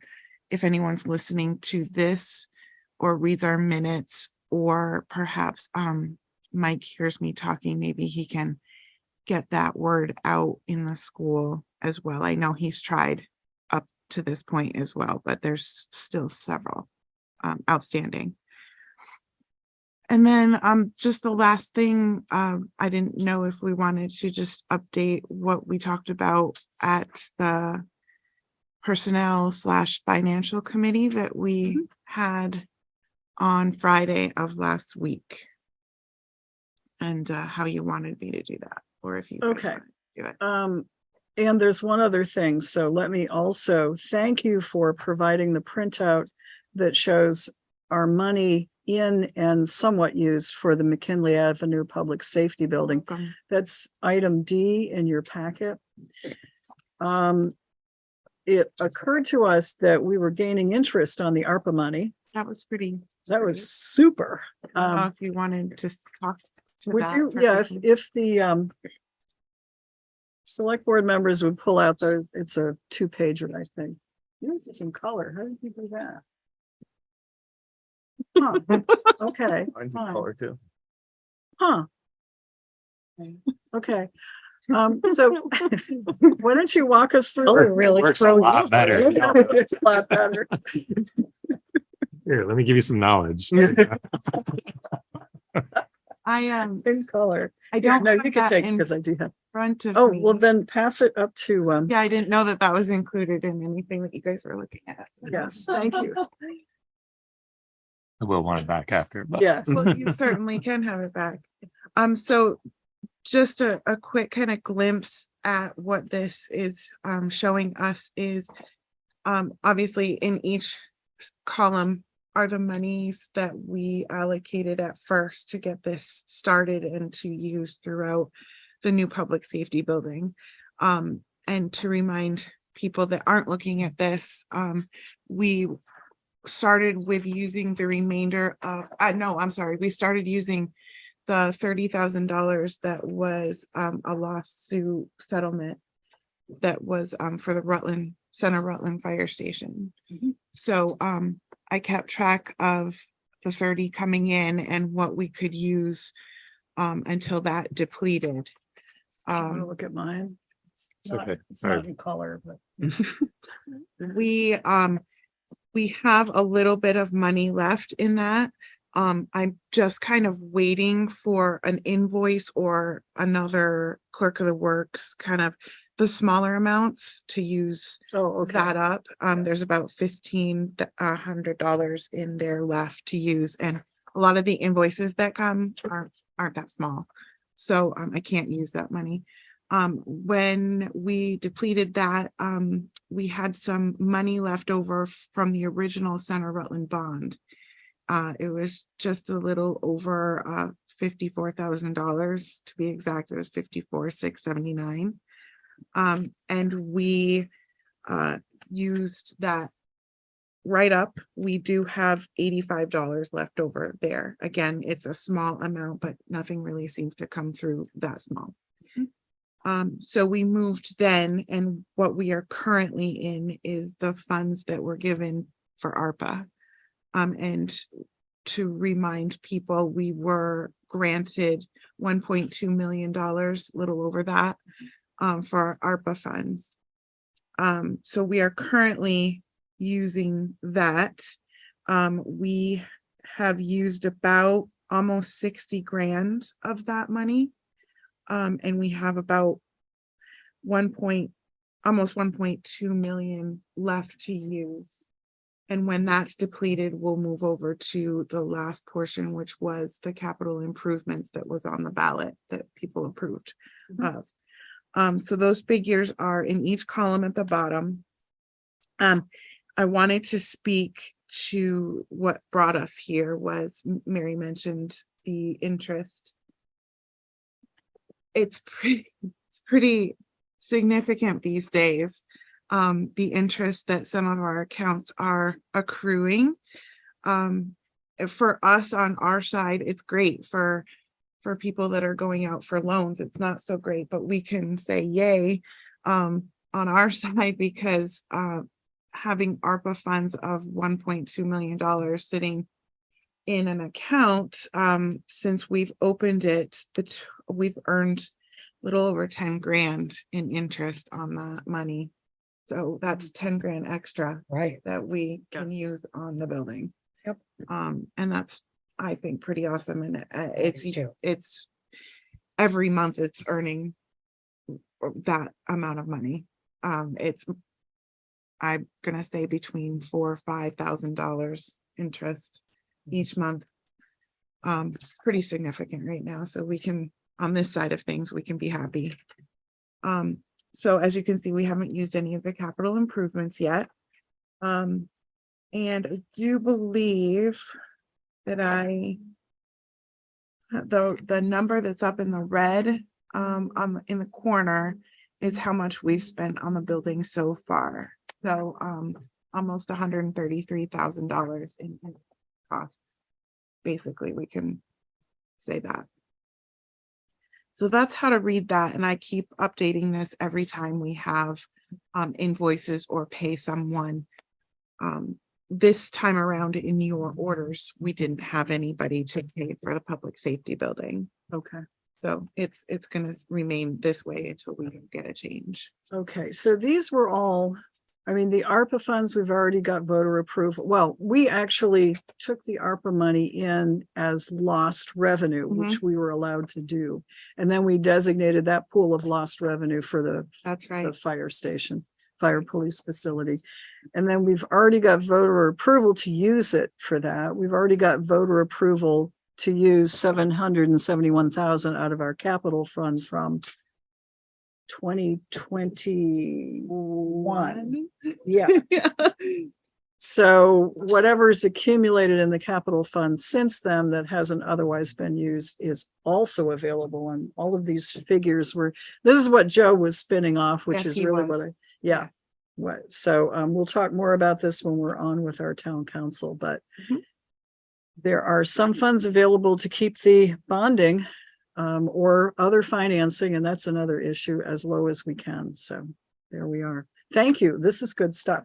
Now, let's take up our committee report for the Personnel and Finance Committee while Kari is here. And Matt Getty's on that committee, so have at it, Matt. Kari. Yeah, but you took all the notes. No, but Bill did. So you got the minutes there. Okay. So where did we start here? Personnel policy. We talked about the personnel policy. We scratched the surface of the personnel policy. We will probably talk about it a lot more, but one thing we did cover was the concern expressed by the police department about our disciplinary provision and how it applies to them and how it would conflict with other policies. So there was I guess this is an action item. Yes. Yep. All right. So we had a proposal to amend the disciplinary section to add the following sentences, quote, to the extent that state law governing police disciplinary action conflicts with the policy, state law will govern or preempt, close quote. It's one sentence with a comma that looks like a period. So.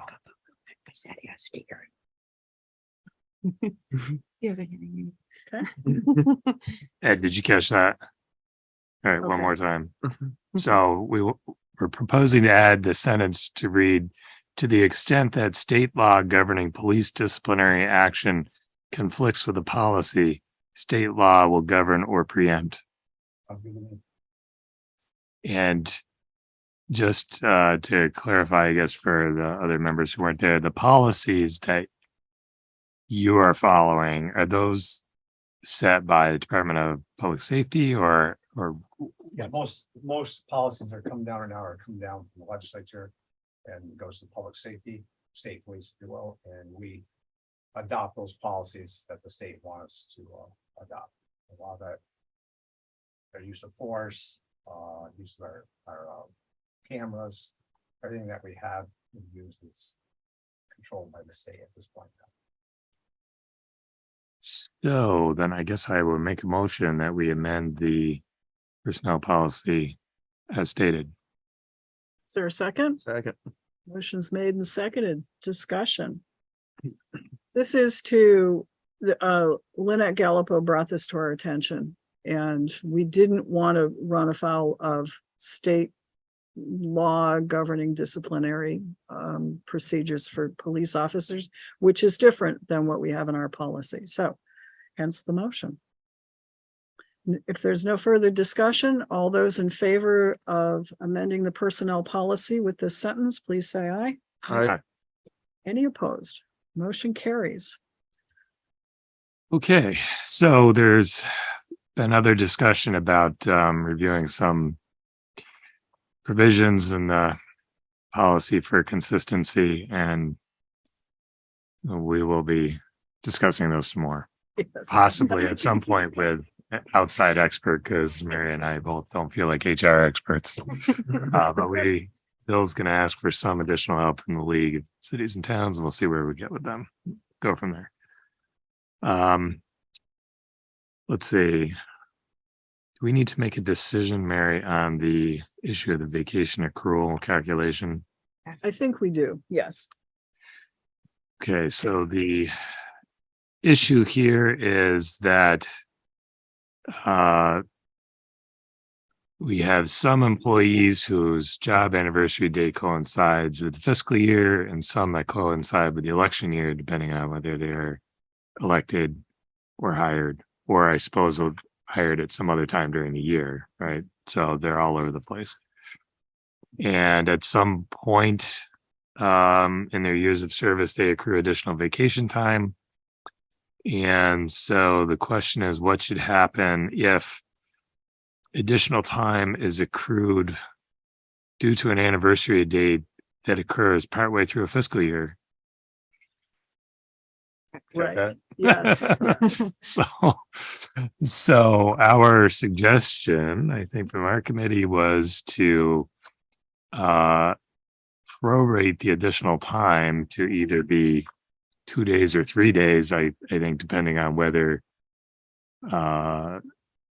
they're more than halfway through the fiscal year, essentially, right? So if it's, I think the bottom line is we go by the anniversary date of hire if it's an employee, and if it's an elected official, the anniversary date of their election. I think that covers the problem, right? Mm-hmm. Well, so if the anniversary date comes up in, say, it's April now, so let's say it comes up in April before the end of the fiscal year, do they accrue a whole additional week that can be used within the remaining fiscal year? That's where your proration comes in. Right. Okay. Okay, so. I think that's what his, I Okay. think it, to me, that was a form of a question, like. I was hoping it was a form of emotion. Well, Okay, that's so it. let me Okay. see if I can attempt to rephrase that. I think we should see it written into the policy before we try to vote on it. Well, we've got 1, 2, 3 employees who are trying to figure out whether they should use up accumulated days before the end of this fiscal year. And they should, the sooner we let them know, the better, I think is. So let's get it done. So I think, so the motion would be to amend the policy to clarify that if the employee anniversary date results in additional accrued vacation time in the middle of a fiscal year, that the additional time, and I'm assuming these occur in 1 week chunks. Yes, Okay, yes. the additional time would accrued would be 2 days if yeah, well, let me think about that. Can you just say prorated instead of worrying about the number of days? Because it will vary depending upon how long the employee Okay, is. sure. Would be prorated based on the elapsed time in the fiscal year. Does that make sense? So, And we should probably at some point have that spelled out in the policy Right. on Well, how many days accrue to what, and that all should in the future be spelt out. That way Carrie's not sitting there with a sheet of paper. Gone. And also, it's not just me. That's trying to figure out. Good information for anybody Yeah, reading right. this too. It's just Yeah. black and white. This Yeah, is but it what comes down to is. you as the bad person. Yeah. You know, Well, when somebody's that'll trying to- eliminate that. Yes, I know. That's why we need it written in policy. well, Kari raised something What, you don't like interesting poison too. pen letters? I mean, she does get, employees get, when they get paper paychecks, there's a stub attached and Nemrick prints out what their accumulated vacation and sick time is. But when it's electronically deposited, Nemrick doesn't provide that information, which is crazy. You can't print off a stub. So the No. stub prints, but the information is not the same as the information on a printed check. So course my it's not. job is to look into that and Yep. figure out if that's something that we can change on our end, if they can help me do that, or if that's a suggestion that Nemrick needs to take into account.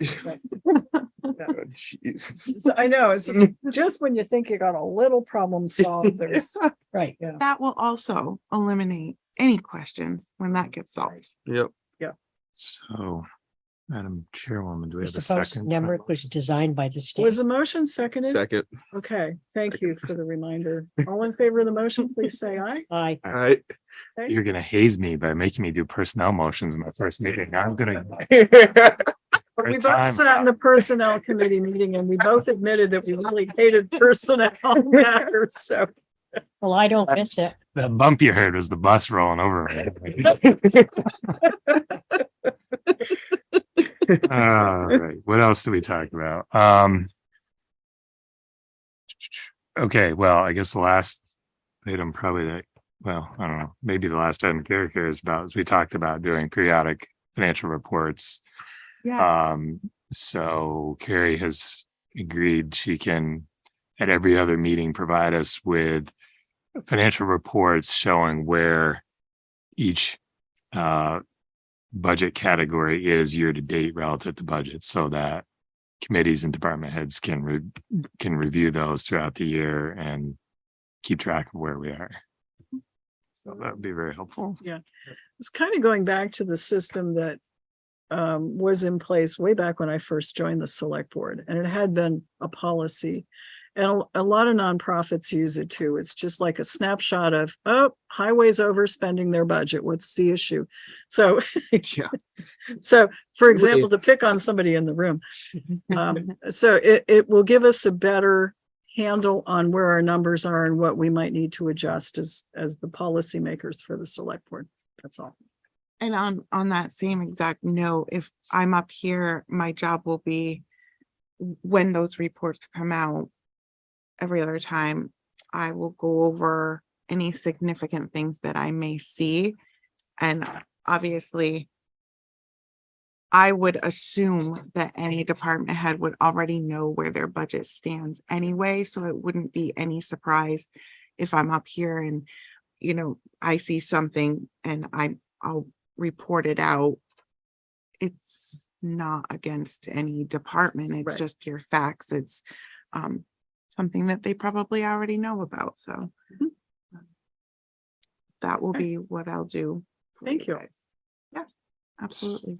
So in addition, we've discussed the employee review process in the handbook. No decision was made on that at this point. And we discussed creating job descriptions for various positions, at least the department heads. And I guess the ask there is for department heads to begin by drafting their own job descriptions that committees can then review and discuss and tweak. So highway's got it made because you've got one that's you were hired under. So a couple of months ago, you're all set. Believe me, there's stuff that's missing out. I bet there is. I bet. How else do you think we're gonna sucker you into it? We can put all the job description on it.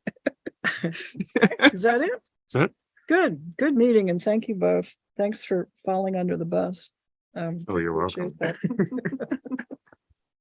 Okay, so that with that summary of what we're now looking forward to receiving from you, I think we'll be better on top of the budget process. So thank you. I think so too. It'll be nice.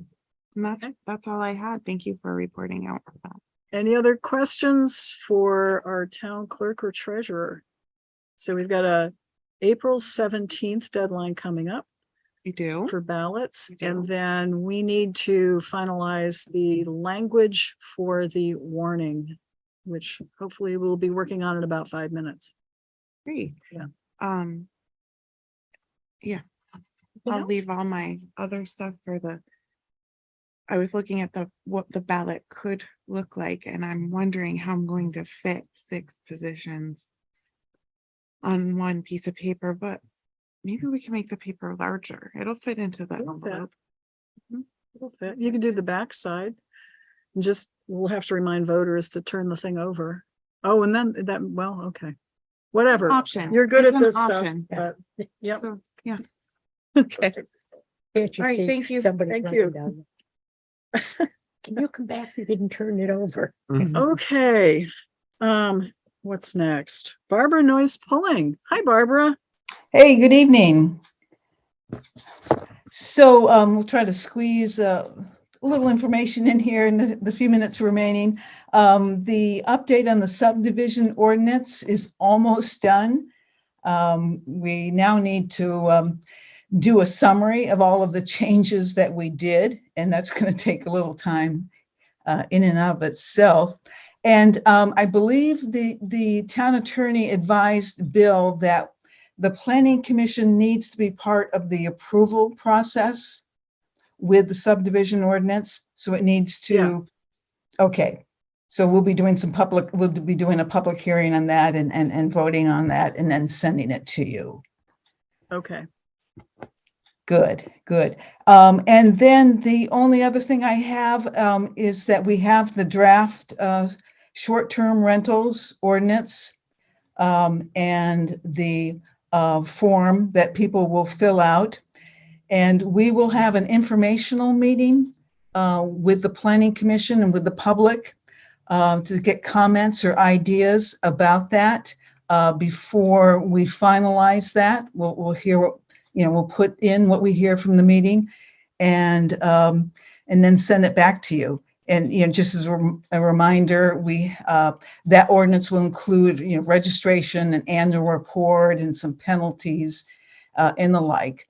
But we were going to start doing the publicity for that informational meeting, which will be, we're hoping May 11th at 6:30. It's a Thursday evening, May 11th.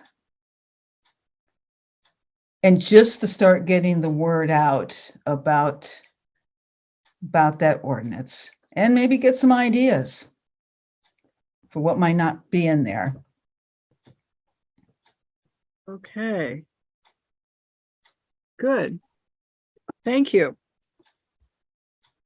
And thank you for the good information on MERP. I love saying that word. The energy resilience grants money that is out there, and Barbara's been on top of it and helping steer the town towards some opportunities there. So thank you very much. Hopefully so. Right. Okay. Any That's all I questions for have. Barbara? Select board members, all set? So Sharon, good? Yeah, I'm all set. Okay. Thank you, Barbara. Okay, thank you. Dave Sears, Town Road Commissioner. Since we've mentioned you several times already, you may as well come up and defend yourself. Can do that. Good evening, everybody. Evening. Matt, welcome to the big top.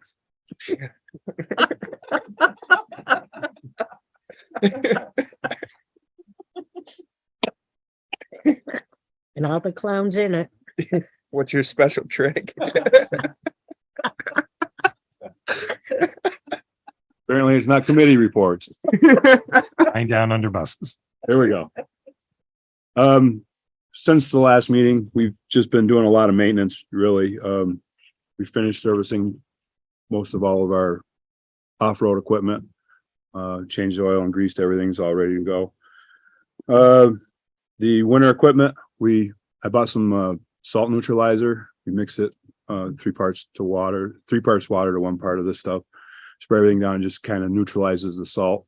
So we did all of the sanders, all the trucks, inside the frames and everything, just trying to keep some of this stuff clean because that salt is the worst stuff for it. So we spent a lot of time in the last 2 weeks doing that stuff, just getting everything cleaned up and put away. Started painting some wings and some plows, getting ready for townwide celebration. So we're kind of on our way there.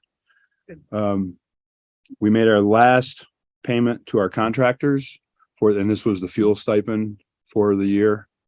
So that the combination of the 3 payments, because it's 1 contractor but 3 trucks. So that payment total was $1,383.69 for the fuel stipend. So combining that with what we paid them in the beginning of the season, we paid basically Hubbard Brothers $3,964.16 for a fuel surcharge, I guess is a better word. I'm not sure what the best word is. So that's done for the season. Hopefully we're done for the season. We're working on planning to start the post road sidewalk. We got some mailboxes and some plow damage and stuff to clean up, so we're looking to maybe start that May 1st-ish, somewhere around there. Working on trying to get an easement for the property next to the school. And I believe we're going to talk about that in a minute, or when we get the town attorney on here, because we need some easement paperwork, whatever that looks like. We started working on the shared use path again, now that we can get down there without sliding off into the woods. So that's kind of like a little filler thing. We're just in between stuff, and we're doing that. And my last thing is about a month ago, we posted the new employee job description, or the new employee applicate, or new employee. I'll get it. Announcement of job opening. There we go. Opening. That's the word. I was looking for a big word.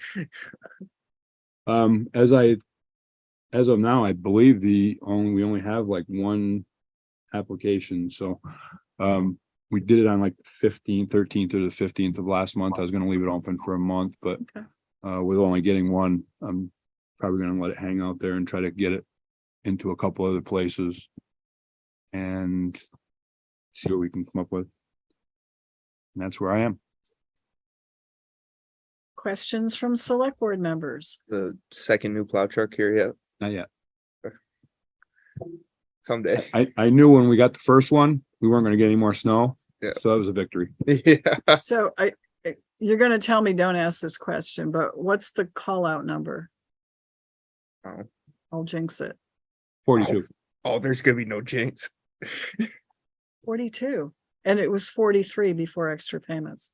43 is the extra payments, right? All right. Okay, good. Pretty easy winter. Yeah. Yeah. Green up bags in yet? Should have asked Kari.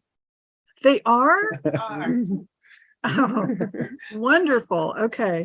I never dibs saw on anybody Creek get Road. so excited about garbage bags. Hey, I got dibs on Creek Road and it's a mess. So I'll be over to get mine.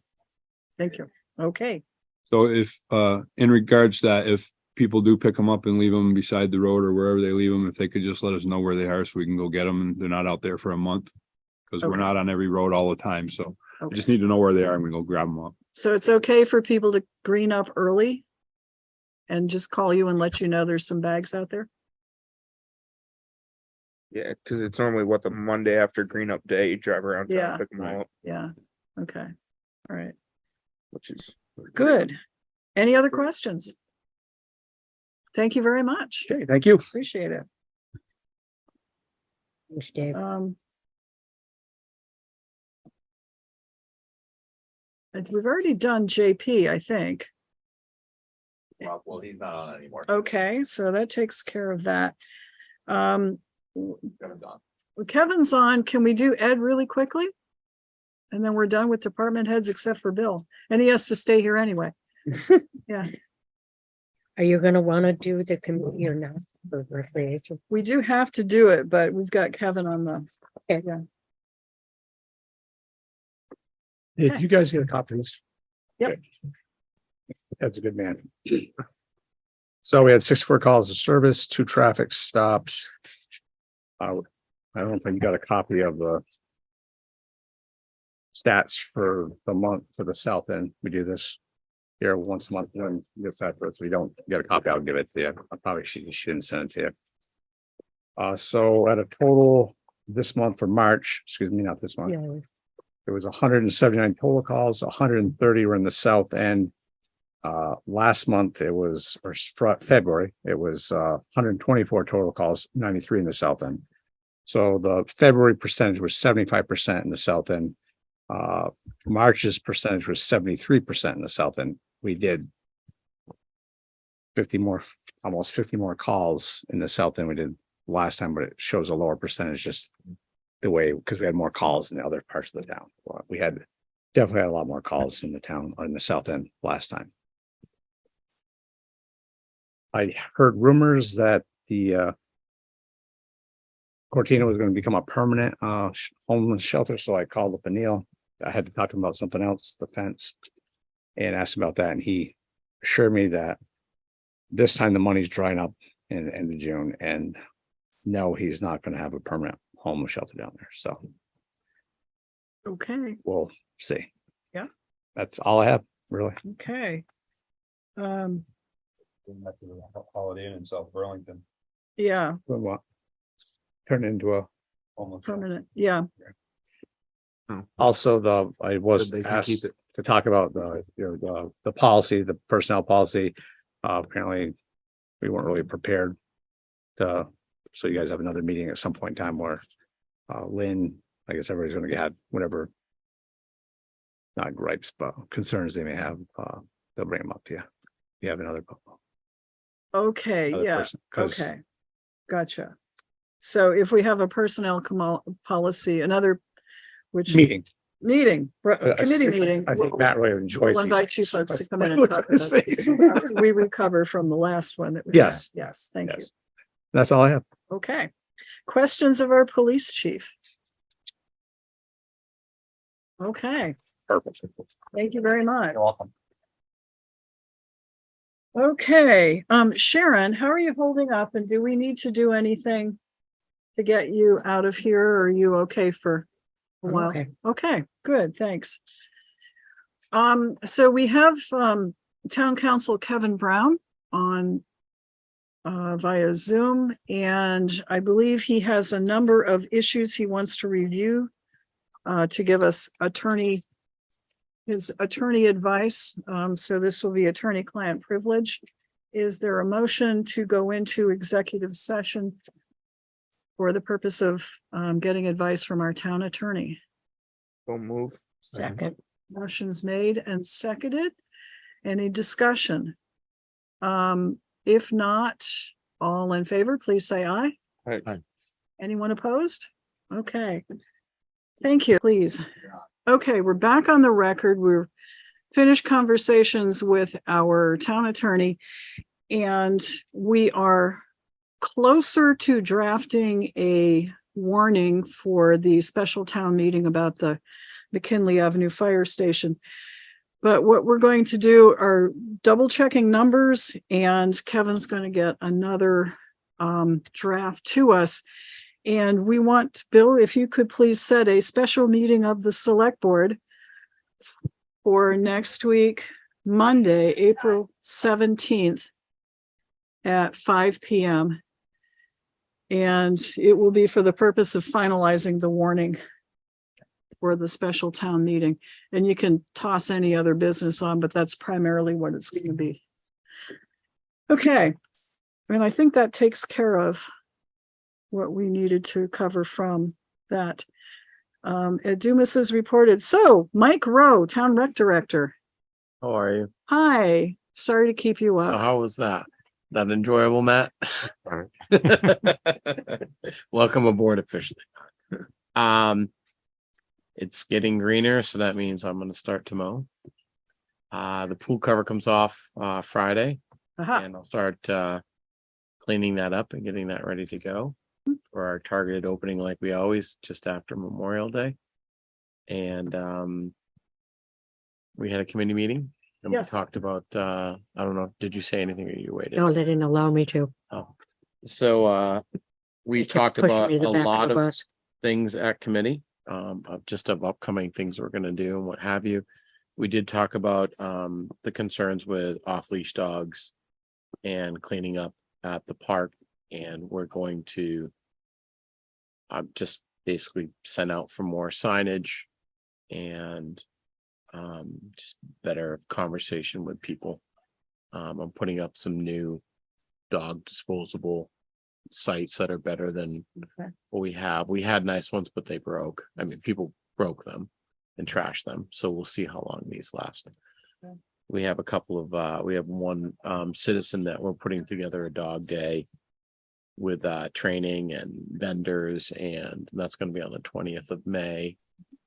So we're going to move forward with that. We'll have more information. We'll put it on the website and on Facebook for people to come check out. But that's just to be more proactive for the dogs.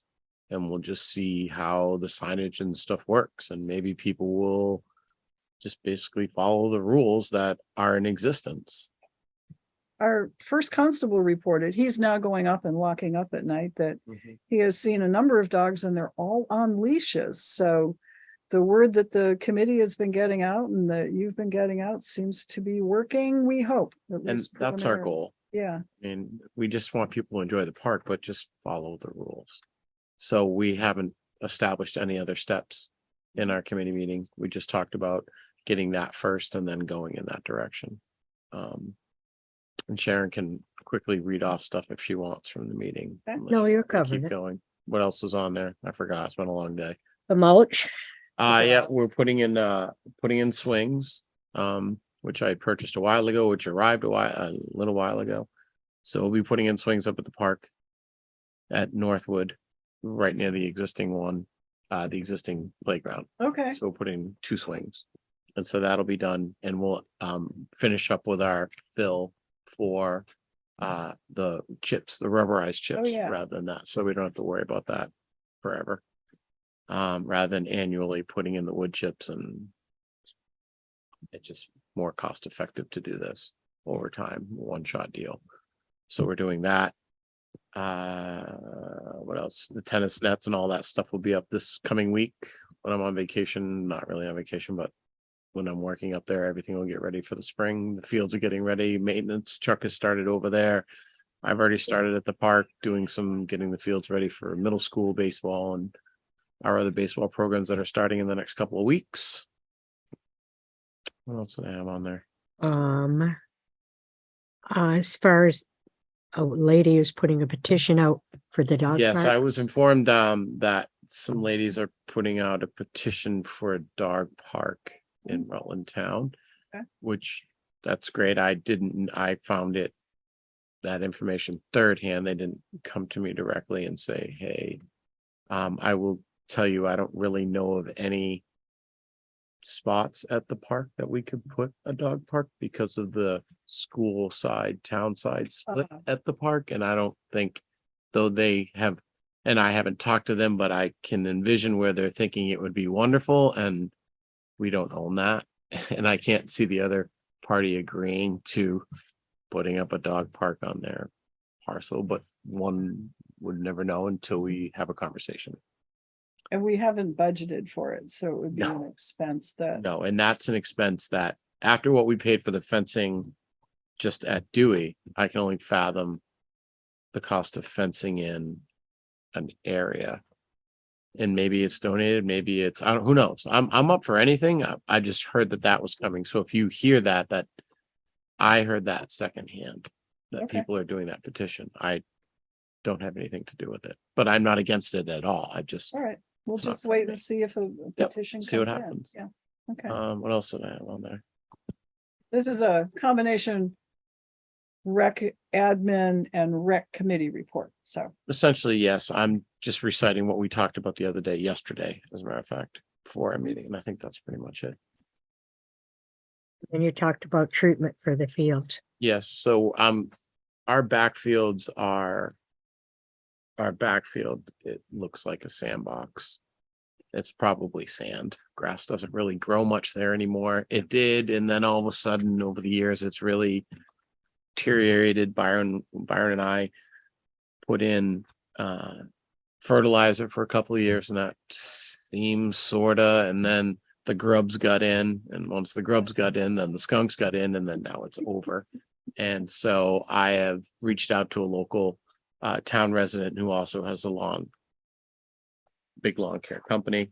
And we're just in the middle of figuring that out, like if it's a cost, if he's able to do it because it is a public park, what the Right. requirements are, because I can only use so many certain chemicals and Yes. things at the park, because it's a public park, other than your private yard where you can pretty much do what you want.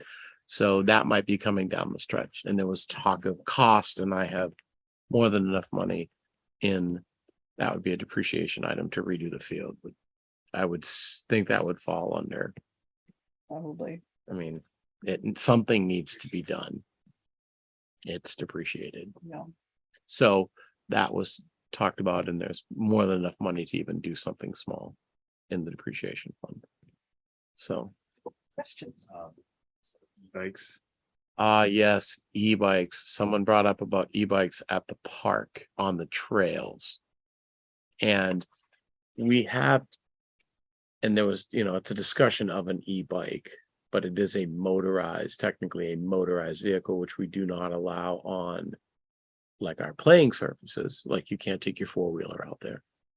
So that's kind of, after thinking about it, that's interesting to have e-bikes on the trails. Don't really know if we want that. I don't. This is on any trails, including the main loop, for The example. main loop, yeah. I mean, if they want to e-bike on the road, sure, go right Yeah, ahead. But sure. if they start going on the trails and our mountain biking trails, which are also starting the end of June and will be finished around middle of October, end of October. I've already chatted with him, so that's all scheduled. So for an e-bike on a mountain biking trail, I'm not comfortable with that. Yeah. And I will call over to Kim to see if they allow it Pine Hill, because we're essentially in that same kind of boat. Yeah. But just so you know, I don't think we should allow e-bikes on any kind other than pavement at the park. Yeah, as one of the walkers up there, I mean, I appreciate the tranquility. I've seen the occasional biker, not e-bike, and they truck along in good shape, but They do. yeah, An e-bike, yeah, I mean, then that's kind of like right down that's almost like a legal, it's motorized, yeah. but it isn't, but it only has so much power, but it does more than human power. I don't know. So that's something we might have to discuss later, but for right now, I would say no.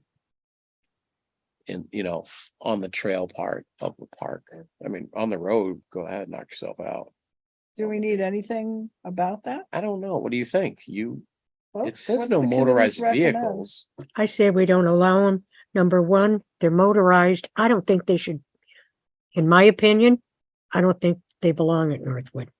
Yeah. I don't think on the tar or anything else. If you got little kids walking up from one area to another, and you got, it's one thing if it's an adult that got their together, but if you start getting kids hell raising on those bikes, and you got little kids around, or people with their dogs up there, the dogs are going to start barking. I just don't think it's safe. I don't know that those are concerns compared to your standard bike. I think the issue would be more of safe speed on the trails and the impact that they could have on the, on the trail itself, particularly in the hills. If somebody's gunning the battery to go up climb a hill and they're spinning the tire and Spray the whatnot, dirt. and it's gonna make a mess, I would think. Now, I don't mind delaying decision to get input from somebody that can, or I'm all for somebody it. like too. that, who knows more about it, but I'm sort of disinclined to allow it myself at this point. I think it warrants just some more research. But I think for now, the answer, there is no motorized vehicles, and I think that would classify Right. as a motorized vehicle, because then you got kids that will go on their scooters that are motorized and start thinking they can do the trails, and then we're, at what point, it's a fine line, Yeah. between like a gas powered or a battery powered. Well, motorized is kind of, in my eyes, motorized is motorized to a certain extent when you throw the word motor in there. So right now, the Mhm. policy is no motorized vehicles. Correct. And we're interpreting e-bikes as motorized vehicles. I would for right now, for the time being. Okay, until you get But that's research that's done. up to you. That's up to you. We can leave it at that, or we can make a motion to clarify. What's your desire, folks? I make a motion that we don't allow any motorized vehicles other than cars coming into the facility at Northwood. Just for safety issues.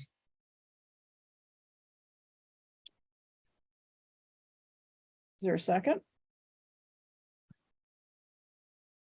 I can't. No, So many voters. lack of a second. So we've got. There's another way of doing it.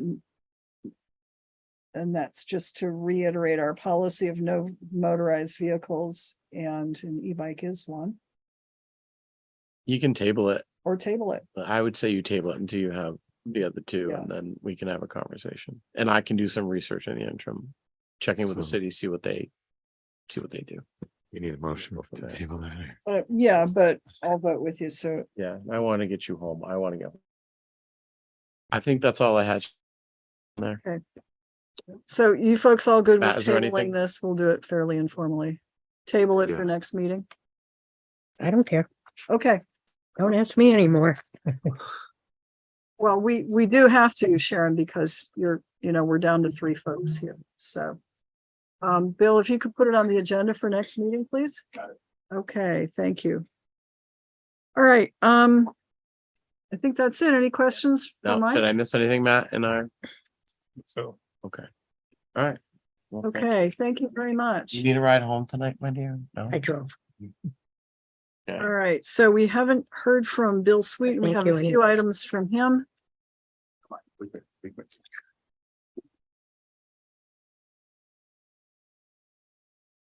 Hi. Hi. All right. So not much left. Oh, Yeah. we'll have to go over a couple of things on your desk for me. You have a letter that got just this afternoon on behalf of the Crowley Road Race, the Crowley Brothers Memorial Road Race. They're asking for permission to have their course go down Route 3 as they have in years past.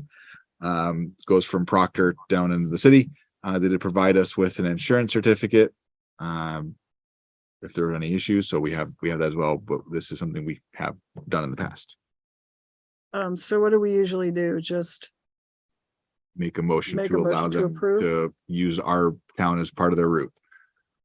So moved. motion's made. Is there a second? Second. Motion's made and seconded to authorize Crowley Road Race to use town roads. Excellent. Okay. Wait a minute, all in favor? Aye. Aye. Motion carries. Part. Okay, so I have the list of special meeting things coming up. So we now have April 17th at 5. We have April 25th at 5 is now the Public Safety Building Committee meeting. We just talked about that before. At 5, correct. Okay. Mhm. May 22nd, you want to have a pre-vote meeting. Yes. Okay. Do we have a time for that? And a place? Well, people expect it at the school, don't they? I don't think they're expecting it at all. So And that, I mean, the warning has to have this. So I'm thinking that people are used to going to a pre-meeting, or am I wrong about that? Before, like the night before the town meeting. Town meeting, yeah. I mean, we don't do very many special elections, so I don't know how much expectation there is around it one way or the other. I don't disagree with it could be beneficial, Yeah. but it's because that complicates things, because May 23rd is a select board meeting night. So we would have to have our select board meeting. Well, we've got to move our select board meeting anyway. So let's do our select board meeting on the night before. Okay. Let's do it at the school. Let's do the same thing the same way. Select board meetings usually are like 5 o'clock, and then the pre-town meeting is, do you want to do it as late as We do a abbreviated board meeting, so it's critical information and move on. So okay, so 5 to, and it's traditionally 7 o'clock, Mr. Moderator. we can we did 6. We actually did 6 for the January meeting, and then we did 7 for in March. What's your pleasure? Day are we talking about now? May 22nd. Oh, no, but we were doing another info meeting for that too, right? Yes, we've got to try and, Well, the April 25th is a committee meeting for the public safety building. right. And then May 22nd, we had talked about having a pre-vote town meeting. And then May 23rd is the voting day. So the select board shouldn't really be meeting. Yeah, it's not So going to we'll be meet on the 22nd. really no way to do it. So we can do the board meeting at 5 Mhm. with the pre-vote meeting immediately following the conclusion of the board meeting. We still have to set a time because Yeah. most people won't want to come to the select board meeting. I want to say 6 or 6:30, maybe 6:30. 7? Well, are you saying this is supposed to be a super short select board meeting? When we've done most years, the board meeting falls on town meeting day. And so we move the board meeting to the night before at the school for the pre-town meeting. And we start at 5 o'clock and we go till like 6:30. It's just a short meeting. So it's like, if it's not critical, it gets pushed to the next meeting. So why can't we do that at 5 and We it certainly sticks can. to the pre-town meeting? We certainly can. Okay with me. Okay, Okay. So, pre-vote meeting at 6, special board meeting at 5. Yeah. Okay, got it. Okay. Done. and yes, we do have to find another, and we won't do it tonight, but we have to find another informational meeting, hearing, whatever, which will probably be early May. Okay. Might even be, I don't know, but I'll leave that to you. So we should do one more. For the public safety Yeah, building, Public safety. There. Chris Howland. Okay. Chris? We're mailing out all these ballots. This is unusual for the pre-town meeting the night before. If we've mailed out all the ballots, they would be back in the clerk's office by Monday night. But I'll hang up. Well, yes, we're mailing out the ballots. That doesn't mean everybody will return them. And many people, we still are providing for all-day voting the next day. So we're just trying to keep in line with what we've done in the past. Right. Hence the. I just wanted to flag up the difference. This is the first time we've mailed out town ballots. Thank you. Town ballots, yes, Thanks that's for correct. Thank you, Chris. Okay. Okay. There is the appointment thing. But one of the topics that didn't make it on there. I called Eric Carrera today. He is the person that Don had called to say, hey, can you help us do fireworks instead of North Star? There's a problem. He does not have an ATF license. He has a partner that does and can use his. However, that person is not going to be in state and he cannot do it. He said he called on Friday to check the status of his ATF license application, but it is not known if he's going to get it in time. So North Star called me today, as a matter of fact, to see if we're still interested. They have July 2nd, which is a Sunday, available. The starting price is $12,500. We have $10,000 in the budget. We had talked with Eric about between 7,500 and 10,000 was going to be his price. He can't do the size that North Star did with the license he has now. He can do them, but he said they won't be as big as what we're used to. So, yep. So North Star has reached out to me a few times, and I've kind of pushed him back a little bit, waiting to hear back from Eric. And I finally got a hold of Eric today, and he said that it's the license. I mean, he doesn't have the license to be able to purchase and use the big ones. All right. So North Star still has Sunday. North Star is being a good vendor to us and hanging off on that Sunday date. So the July 4th is a Tuesday. Actually, I think it's a board meeting night. Well, but we probably won't have it. Yeah. But they're holding July 2nd for us right now. For how long? I don't know. Well, rec committee, what should we do? It's not really rec, but it's everybody. What should we do? Well, it's actually the celebration committee. Yeah.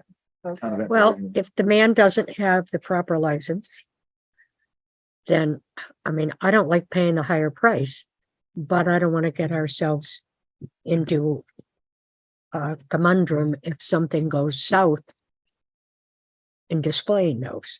So it's kind of a case where you pay up front or you pay afterwards if there's any kind of, if they don't have the right licenses. Yeah. I just, it's up to you guys, but it scares me. He said it's possible he'll have it, but we don't know. And then it's going to be probably, we're realistically, we're not that far away. So I don't know if he's gonna be able to order them. Like there's a lot of unknowns. Like, he can't even get them until. Right. He can't order them until he gets his license. So we